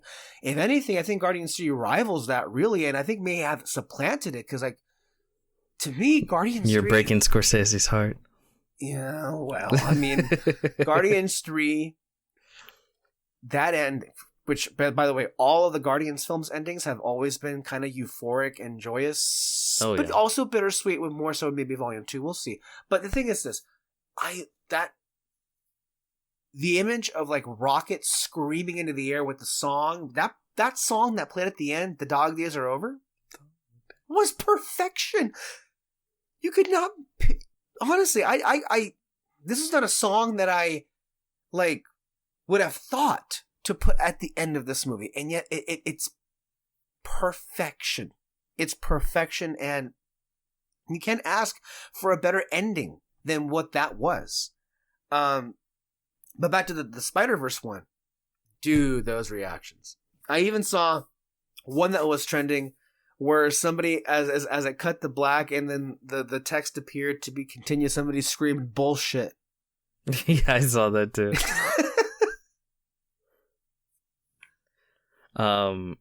That's been the most fun looking at the different reactions people have had, I have to say. Oh, and don't forget, of course, applause. Genuine, like, applause breaking out. People loved it. When we watched it, they were very, very into it. Yeah. If you haven't seen this movie 3 times yet, go watch it a 4th. Well, the thing is, I've seen it so many times. By the way, I don't know if anybody would be interested, but if it's still playing in theaters, I can think of no greater double feature than Guardians 3 and Across the Spider-Verse. Right? 2 best comic book films of the year. It's not changing. That's for damn sure. No. This is it. If you can do it, do it. So, and they're not going to be in theaters forever. The one thing is, though, and Grace Randolph actually makes a good point about this as well. It really sucked that Across the Spider-Verse only had 1 week to play on those IMAX screens, and then the Transformers crap took it over. I don't understand why all the IMAX screens can only play 1 movie a week. Well, yeah, I do think the summer is way too crowded. There's not enough counter programming, right? Because even though there's big blockbusters in the summer, there's usually smaller films to be able to counter program and then also give breathing room to the big blockbusters. So a movie like No Hard Feelings, that kind of like comedy, there used to be a lot more of that. Mm-hmm. And movies similar to really give them that time in between these blockbusters, and it just seems non-existent right now, which isn't good because there used to be blockbusters and then mid-budget films and then low-budget films, and that sort of ecosystem worked well in that way. But when you remove the bottom and is only the top of these large movies, it just doesn't work. The ecosystem is very wobbly. Yeah. And you're seeing it just doesn't support it. I don't think. All I'll say is, thankfully, I had the good fortune to catch it in IMAX. The 1 week it was playing. On my way back to see it again that day with you guys. And it was very much, it adds to the experience. It was very much larger than life. And even though that wasn't true IMAX, but it still adds more. And I can only imagine, man, we need to find some way to go to the Universal City Walk IMAX screen, because it's one of the best. That to me, that is the best screen. That is the biggest screen I have ever been to. That was the one that we saw Jaws in 4K last year. Which you would have been with us. Yes, you love to remind. If you weren't otherwise, indisposed in some kind of internment camp. We even we were what do they call it? Rubbing shoulders with John Williams of all people as well. So I mean, we went to the Academy Museum and all those things, but The Flash. Do we have to? We have to. Yeah, go ahead. I did what? Okay, let's do it. The Flash. Worlds collide. When his attempt to save his family inadvertently alters the future, Barry Allen becomes trapped in a reality in which General Zod has returned and there are no superheroes to turn to. In order to save the world that he is in and return to the future that he knows, Barry's only hope is to race for his life. But will making the ultimate sacrifice be enough to reset the universe? Directed by Andy Muschietti. Starring... you know who.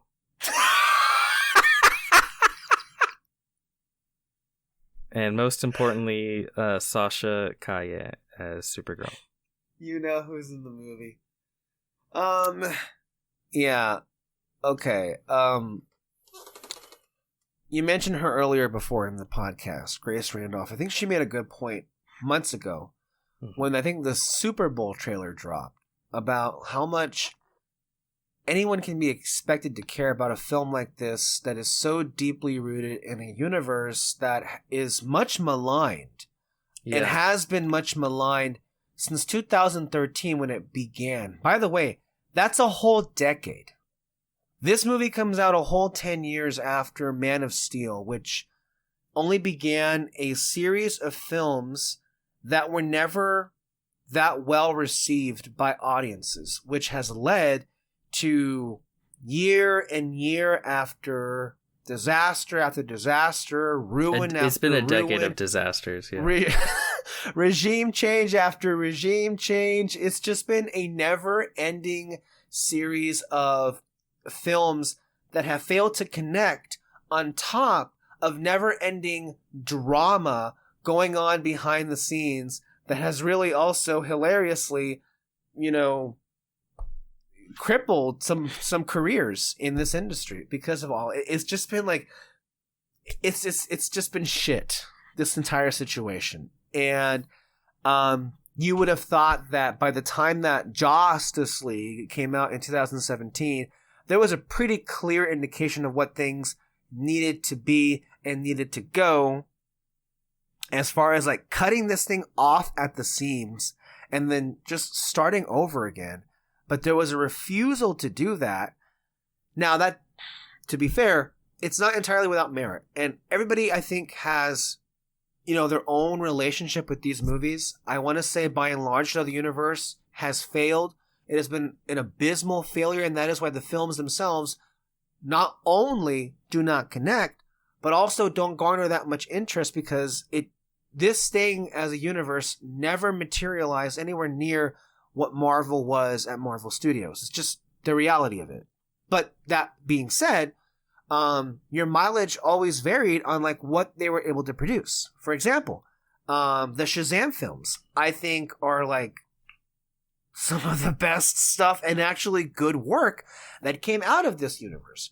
I also happen to really enjoy Aquaman. I think to an extent, Wonder Woman, the first film, is very good. I don't think necessarily it amounts to a good film, but I can definitely respect and appreciate the vision that Zack Snyder had for his Justice League. Even though to this day I don't understand why it needed to be in 4:3.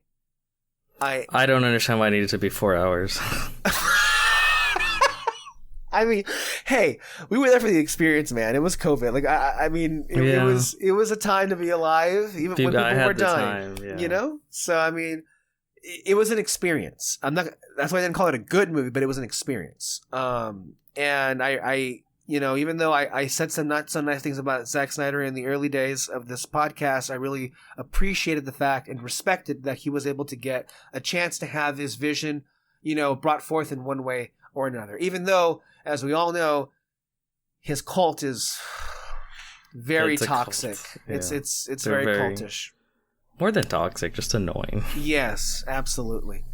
And then what are we left with? Well, we're left with films like Wonder Woman 1984, which, wow, it had one really good scene with a bank robber, I want to say, at the mall. That was a really good scene. To me, I don't know why, but I actually like that scene more than the No Man's Land sequence in the first movie. Me too. Honestly. Yeah. Like, to me, it's worth watching Wonder Woman 2 just for that one scene. I feel more with that one scene than I do the No Man's Land scene. Honestly, yeah. I feel, but then the rest of the movie happens.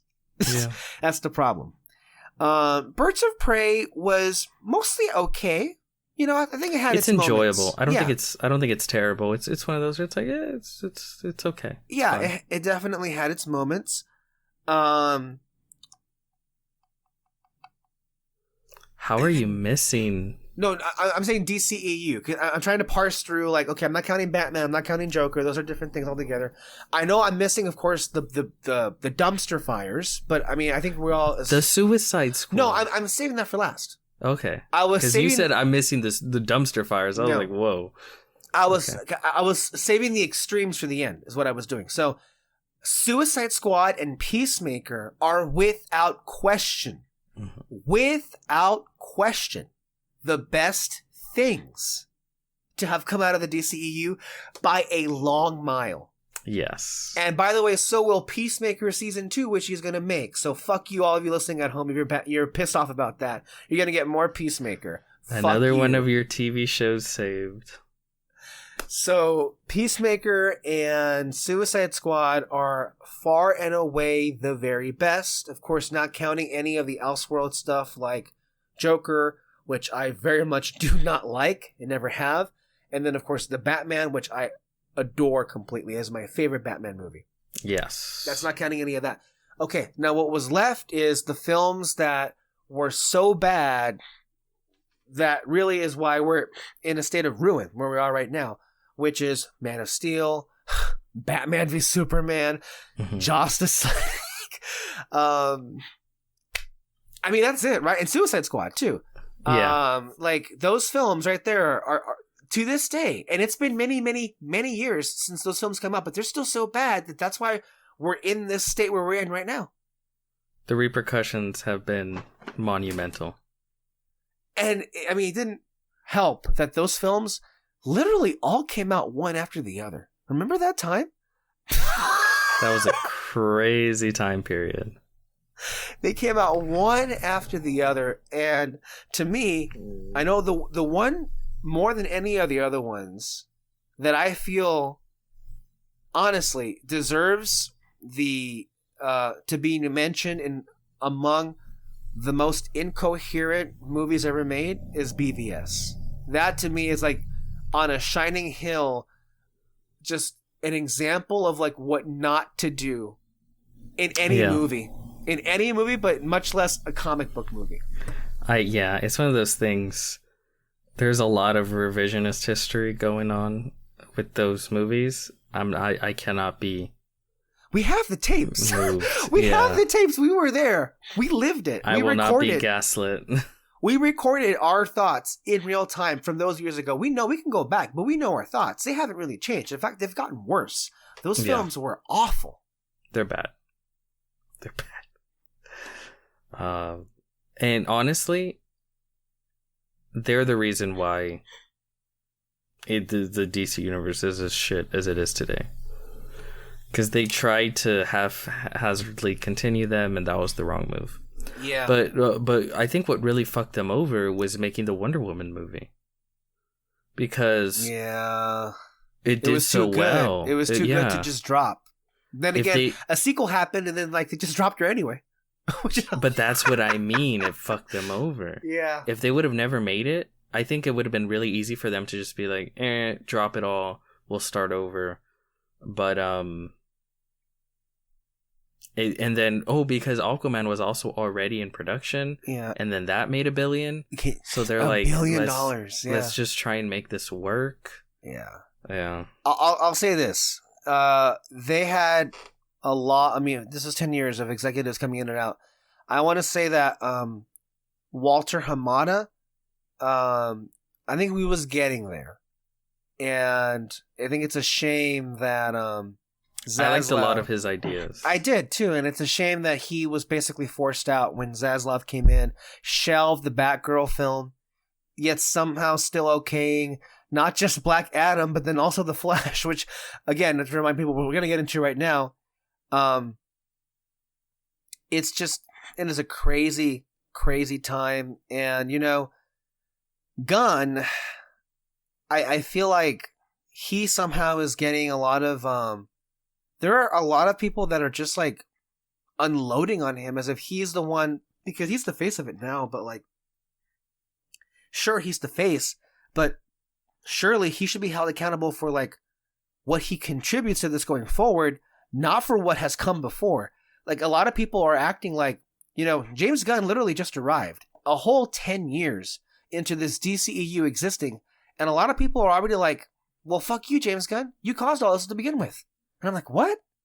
Like, somehow he represents all the failures. He hasn't even made anything other than the Suicide Squad, but like his leadership has done nothing so far.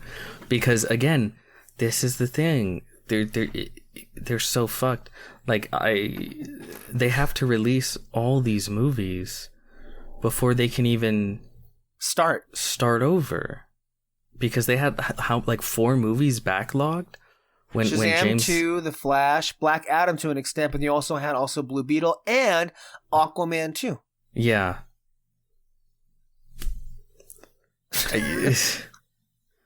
Who knows?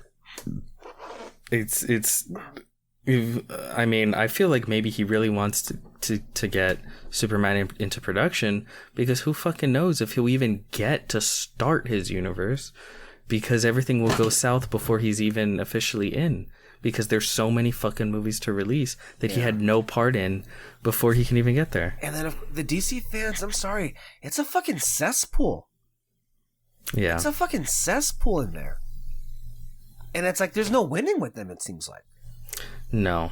Not with anything. And I don't understand. I mean, yes, I understand the arguments for a hard reboot, but people are harping on, like, Gunn and, like, and him rebooting the things that he did when they worked. Why would you like throw away the things that worked? To me, all I know is he's making a Superman movie. Yeah. And after Guardians 3, that it should excite the fuck out of you. Honestly, it should. And yet somehow that's not when there's also other news that has happened, right? Because a Flash movie came out, by the way. We should probably review that. Yeah, a Flash movie came out, and it came out yesterday. We saw it yesterday. It was also made official that Andy Muschietti, or Muschietti, however he pronounces his name, is now going to direct Batman the Brave and the Bold for the DCEU. And the news of that has been met with a big thud. Mm-hmm. And I have to be honest with you. After watching The Flash, I'm questioning some people.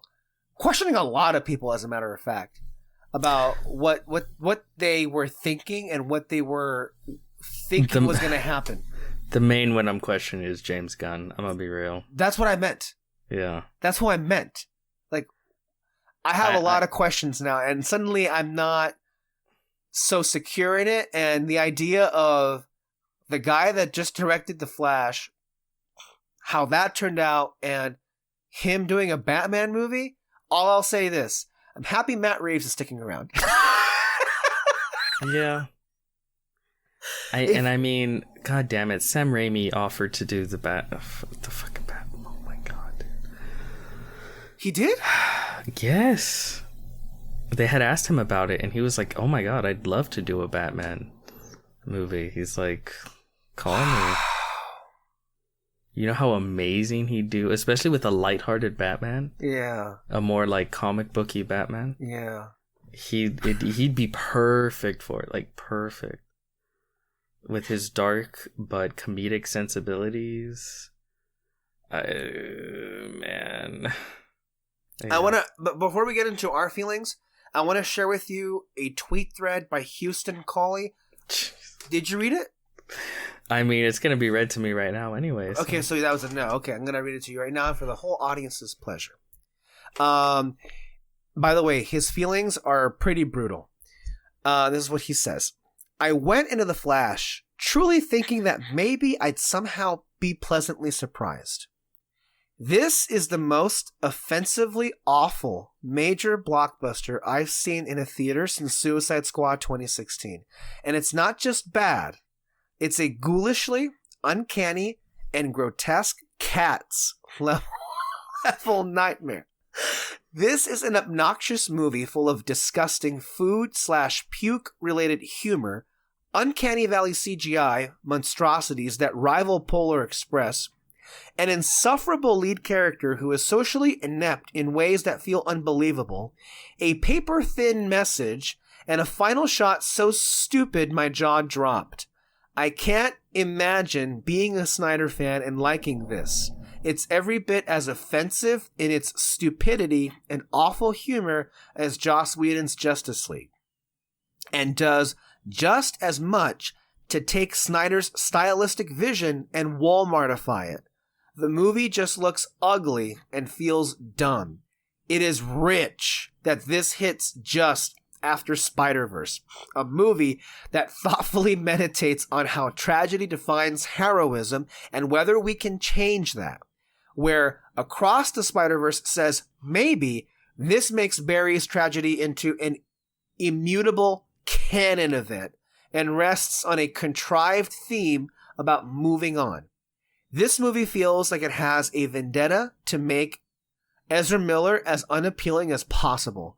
Gross shots of eating, distorted parts where their face gets stretched, grotesque wide-angle close-ups, Seth Rogen laugh, sorry, and a suit where the joke is that it makes them look dumb. And Miller's performance, it's like a mix between Bugs Bunny, Jim Carrey's most obnoxious character-actor phase, and a CGI double so obvious that it makes you wonder how The Parent Trap did this better in the 1960s. The craziest thing is that the movie ends in a way that makes everything we've watched both cease to exist and cease to matter. Barry learns some things, yes, but the entire mission of the film is proved to be both empty and devoid of meaning or purpose. WB, folks, I truly don't understand how any fan wouldn't be insulted by so many things here. The way Supergirl is handled makes her pointless. The way Batman is handled makes him pointless.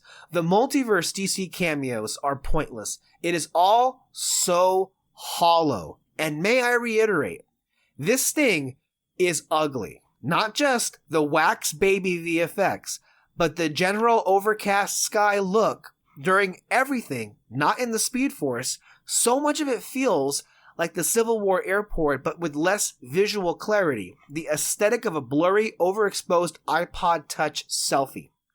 The notion that all of Hollywood loved this movie feels undeniably staged and paid off now. It's impossible. The only thing I'm really anxious about is the notion that James Gunn loved it. James, you know you're so much better than this. Call Sam Raimi. Damn. He let it all out there on the floor. He was pissed. And he's rarely pissed like this. He was very, just offended by this movie. Is that similar to how you feel? I wouldn't say I'm as angry. Because I think saying that this film made me angry would be giving it too much credit. Because personally, I really struggled to feel much of anything throughout the whole of the film. I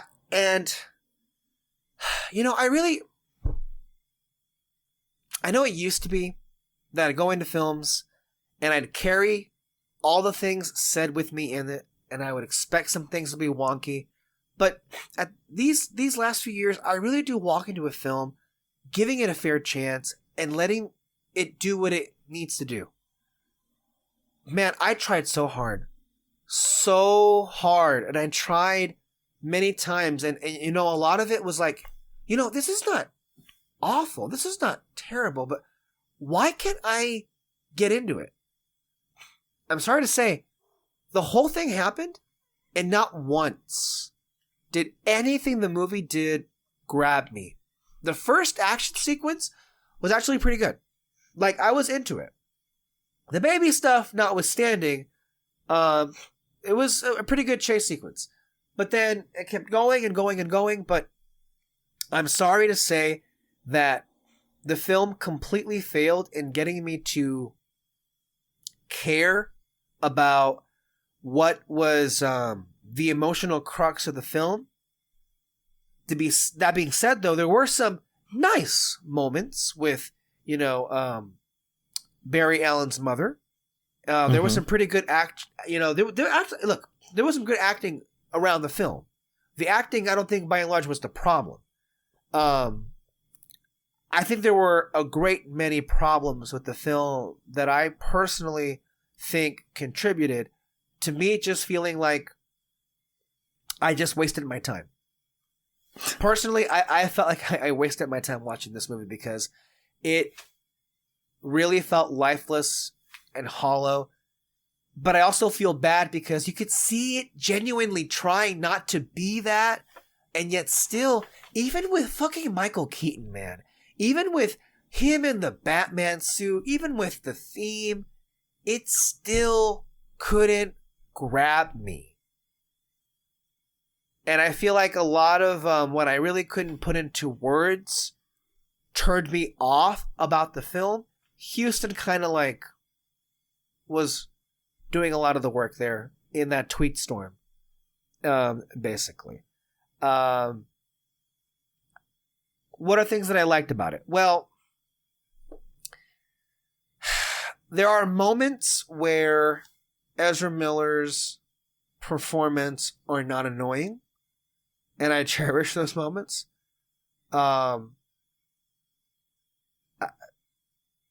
I really have always enjoyed Ben Affleck as Batman, so it was cool to see him again.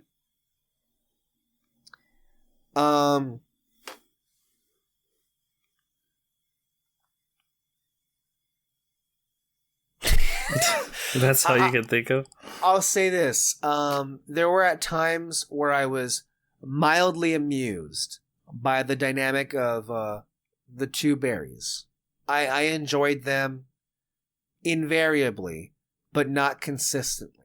It was a very like tug and pull situation, this film, because I tried really hard to go with it and to buy into it, but then something would happen where it would pull me out of it, or it would like just take me out of the relationship completely. What I'm left with is a movie that I'd probably never see again. That's The Flash. That's how you feel about it? Yeah. So for the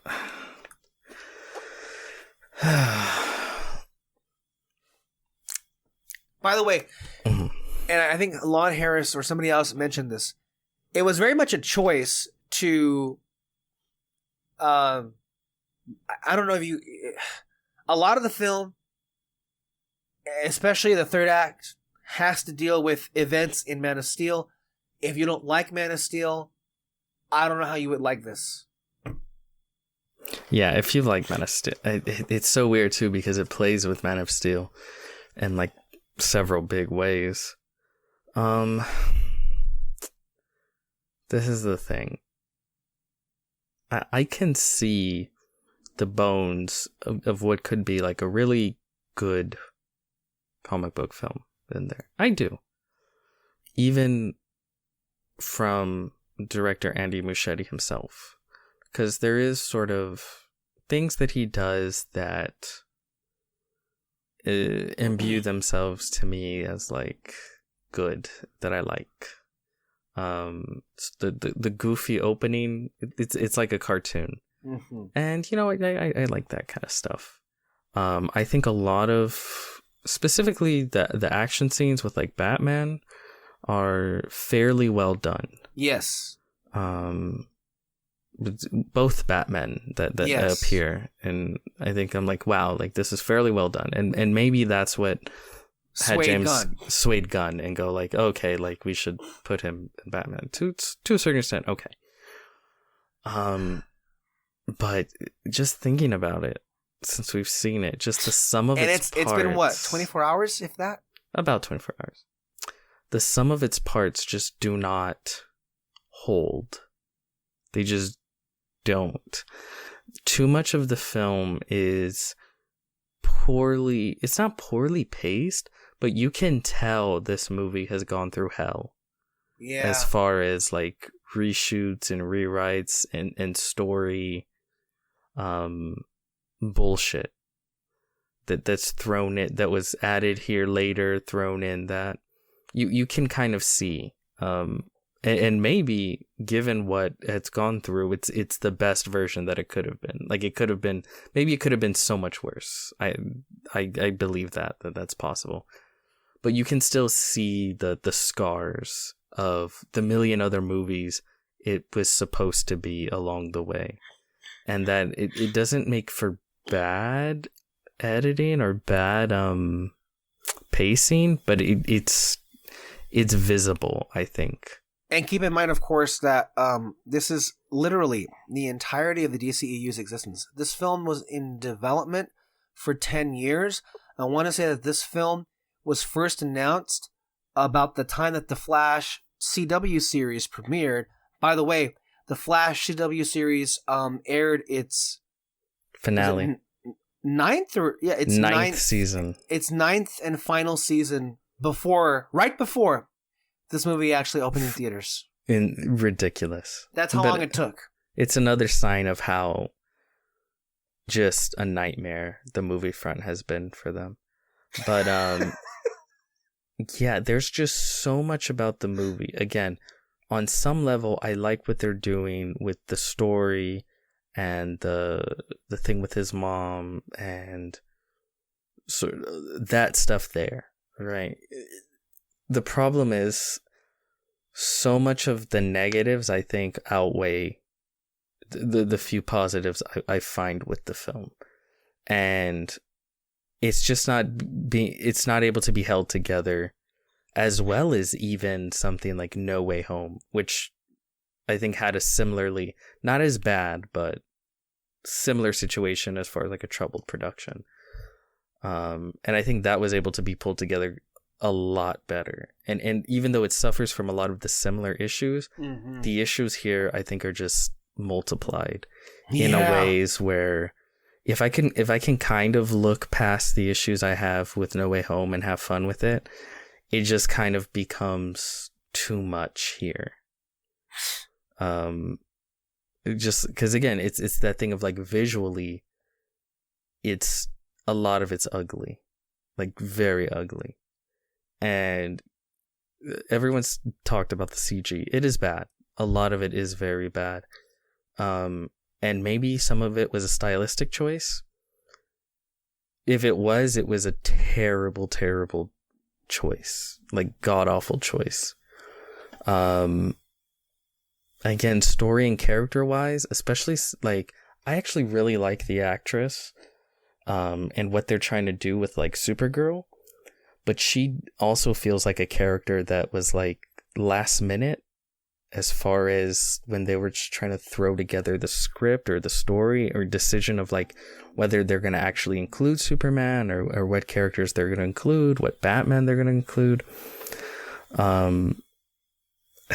It just doesn't come together for me in ways I had hoped based off some of the earlier reactions. So yeah, not great.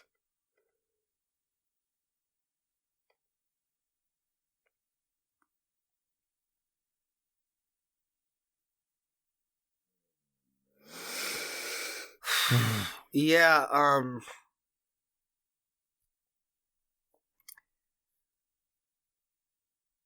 I feel like the movie happened and I kind of walked away pretty much like deflated. Like, again, nothing here amounted to anything. Nothing here really amounted to any kind of real consequence. And I'm just like, it really left me baffled. for a number of different things. Like, I don't know how this fixes their reboot situation. I'm left in a more confused place about what this universe even is. But it also just left me baffled. Like, okay, why were people praising this movie so much? This is the best I can say about this movie is that it's not that good. Yeah. And if you really want to get into it, you can look at things that make you go like, okay, this is awful. Like, people that come out going like, I fucking hate this. This is all. I can understand, honestly, a lot of that.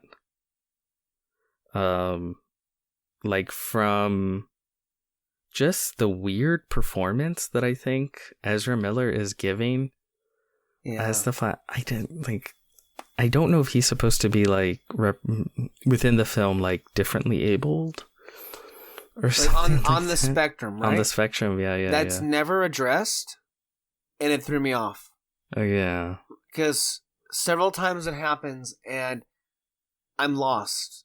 Like, and I can't get a feel for you as a character if you don't like lay out those terms immediately on the front.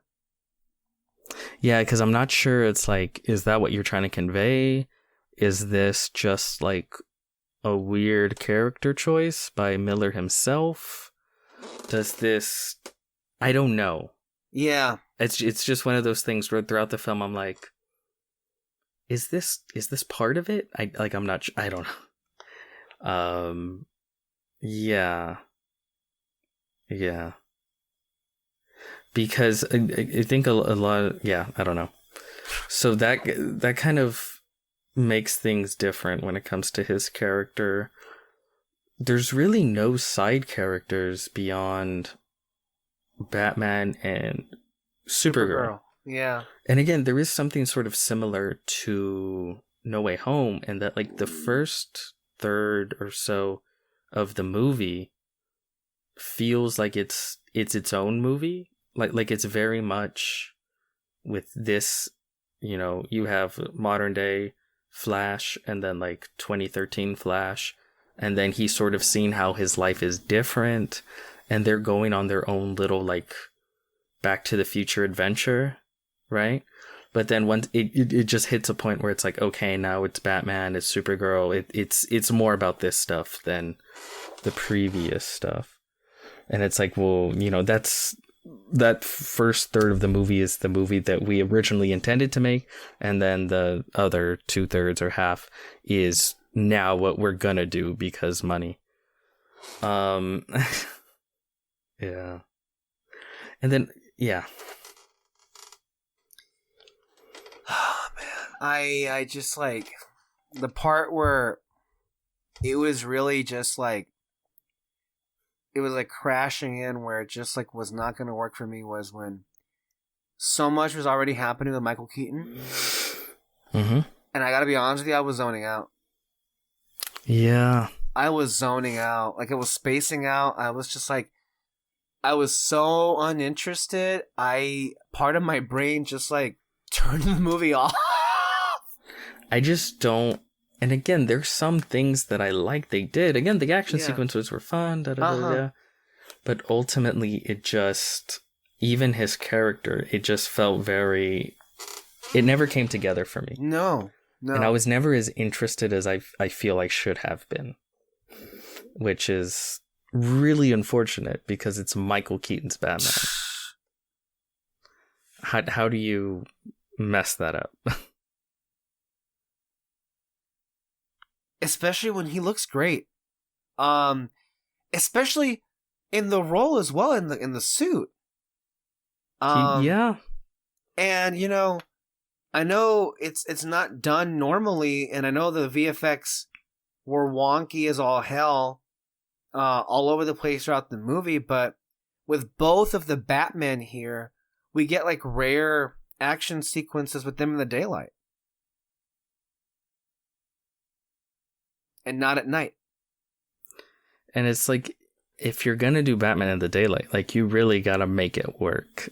Uh-huh. And like we said, visually, nothing really works. It just doesn't. Which is, I notice, just annoys me more and more. Right. Like the excuse that it's a choice. Does that make you even more upset that it was evidently a choice here with the wonky babies, especially that one? That one's getting a lot of like airplay. The babies were made to look fake. Okay. But this is why that doesn't work for me though, because they say like, oh no, that's just like flash vision. That's the way he sees things when he slows things down. Well, no, because there's other points where you have characters just stand still. Mm-hmm. Actors just stand still. And they just look like regular humans. Not weird, waxy CG abominations. Also, that whole argument relies on you being comfortable with the idea that you made an ugly choice. Yeah. You decided that making it look ugly was the choice here. Mm-hmm. At some point along the what do you call it? Along the production, he should have just noticed like this isn't working, and he fixed it.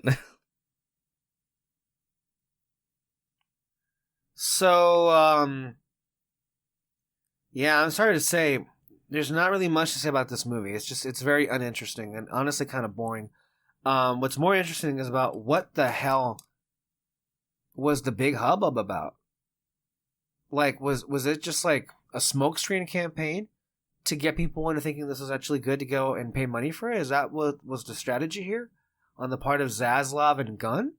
What happened? And then even further with Gunn, I mean, you have me questioning some things. Now Andy Muschietti is going to be directing a Batman movie. Yeah, it just doesn't. It doesn't imbue confidence. Which is the problem with DC for already 10 years. How much more can DC take? How much more can they take? It's like tarnishing. I mean, but seriously, I mean, the DCEU has tarnished and damaged the popularity of DC Comics characters. When you have a Batman film that's as good as the one Robert Pattinson is in, directed by Matt Reeves, when you have that not being able to come close to $1 billion, and by the way, lest we forget, I want to say that all 3 Guardians of the Galaxy films outgrossed the Batman.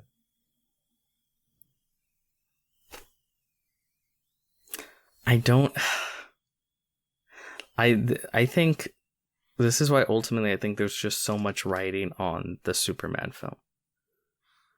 Because I think you can get people to come out for the Superman movie, but it's got to be a home run.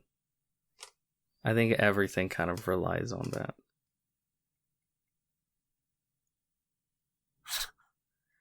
But I thought The Flash was supposed to be that home run. I thought it was the best movie ever made. It was the best comic book movie ever made. God damn. What a failure. And then, did you see the updated tracking for this movie? That it's looking like it's not going to come in above $100 million in its opening weekend. I think you could say under. I think if it gets under 90 or even 80, like that's bad. Well, originally it was tracking for 70. Ugh. And the recent projections, I guess they did it to 90? We'll see. I feel like word of mouth won't be great though. No, it won't. But then again, it's not that good to begin with for it being a DC film. I forgot to say earlier on in this discussion when I included the dumpster fire films, Suicide Squad, Man of Steel, BVS, Justice League. I forgot to put in Black Adam in there. I forgot that film even existed.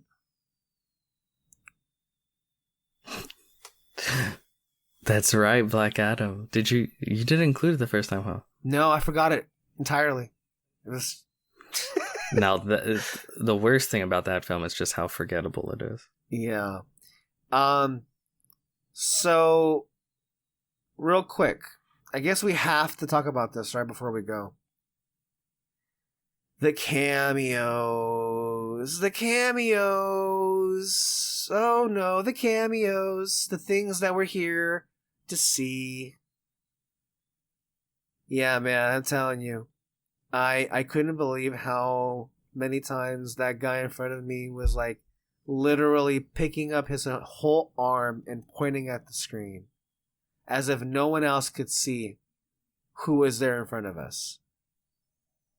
As if it was such a hidden gem, as if the movie itself was not literally stopping everything to show a slideshow, which, by the way, again, talk about people like repeating the same mistakes. Haven't we been here before already? Like, remember BVS literally stopped itself to play a trailer for the Justice League? Yeah. But you know what? That's not being fair. At least that was like leading to something. At least that was, put in there with some kind of purpose. What we had here is something that has literally angered so many people.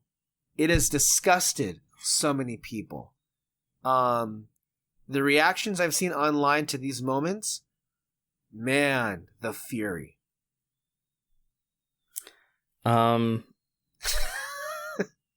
It's hard to disagree. They were just so poorly done. I think this is worse than BVS or anything other. Much worse. I feel like this is a new low, right? Because in a similar sense, the movie just completely stops. Yeah. To show this, but for one, at least BVS didn't do it in the third act. This is literally the big emotional third act moment. Oh, you're right. And it's at least they showed like clips of like real people. This is, imagine like the ugliest CG you've ever seen. The movie just stops to show you clips of all past Superman and Batman live action in the ugliest CG you've ever seen. And it really takes its time doing all of this. And it's so poorly done because it makes me angry because I can think of a million other ways you could have shown this, all that stuff, and have it not be like lame, right? Like there's so many visual ways you can represent and have it done in a way that works. I mean, again, I don't mean to keep comparing them, but Across the Spider-Verse showed you a shit ton of Spider-Man and villains from across its history, and it did it in a fun and interesting way where it didn't feel like the movie had to stop for you to go like, you see that? Oh my god. And then it also wasn't offensive. There was several things here where it's just like, this was a mistake. Yeah. I was like, okay, I guess we're doing this now. It was just also again, so many questions go through your mind when you're watching it, especially how it was presented. So this rip happens in the multiverse, and these versions of the characters just like, they just stand there and watch. Yeah, that's there's just nothing interesting going on with them. Again, you would have gotten more of just showing me a picture of them, like a real life picture, instead of just CGI atrocities of them just being there.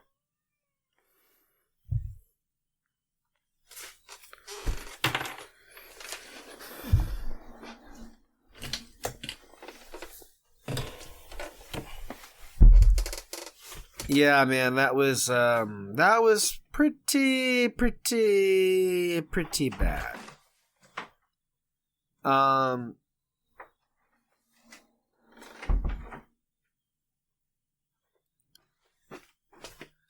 Ah, dear God.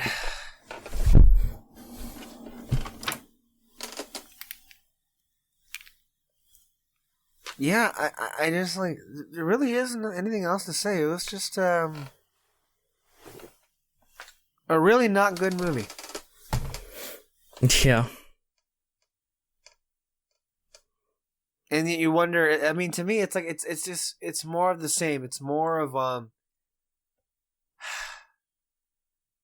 I don't know how many people are gonna go out and watch this, but as you said, that word of mouth is not gonna be great. It just makes you think that, well, it makes me most curious to see what the ultimate number is going to be at the end of the day for its run. And then what kind of reaction it garners from the higher ups.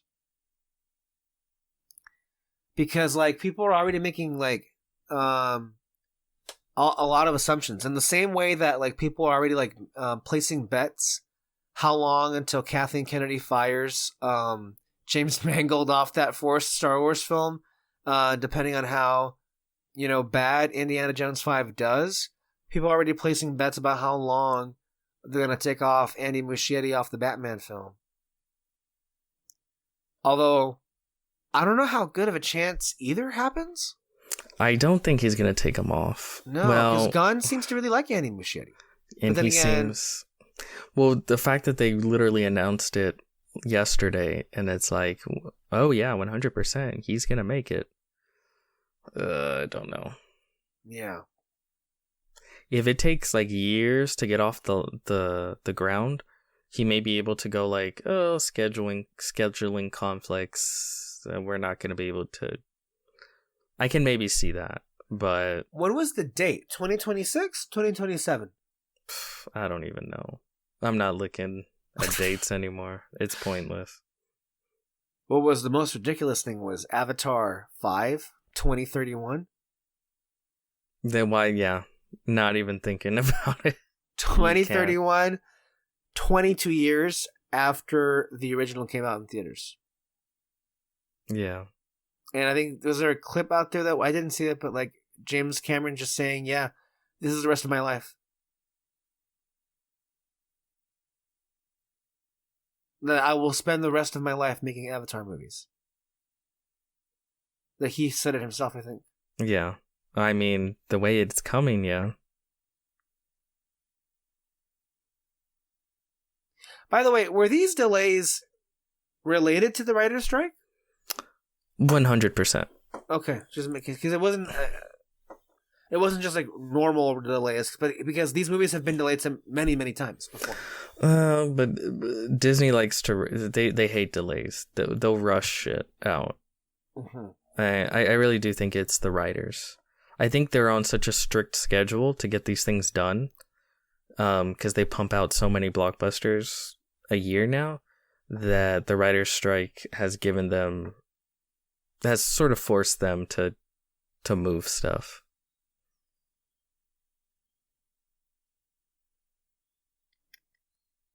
Yeah. Oh well. What are you gonna do? Anyway, I think we can go ahead and close it off there. Next time we come at you, we'll see. We'll see what comes out. The Flash actually is going to have 2 weeks to itself. There's no major release coming out next week, aside No Hard Feelings. However, that is a movie I'm actually quite looking forward to, because the trailers have very much worked on me. It seems they have worked on you, Peter. This is the film. This is the straight up comedy. A comedy playing in the theaters. Whoa! What a quaint idea right there, with Jennifer Lawrence of all people, and she looks genuinely funny in the film. So, I'm gonna go see that next week. So it looks very funny. And then after that, we have Indiana Jones and the Dial of Destiny, which... Who knows? Who knows? It's anybody's guess how that's going to turn out, and how we are going to feel about it. But anywho, I guess that'll be for the future to decide. Until then, thank you, Peter, for being here. Thank you all for listening. As a reminder, you can catch our podcast every single Sunday, anywhere you listen to podcasts.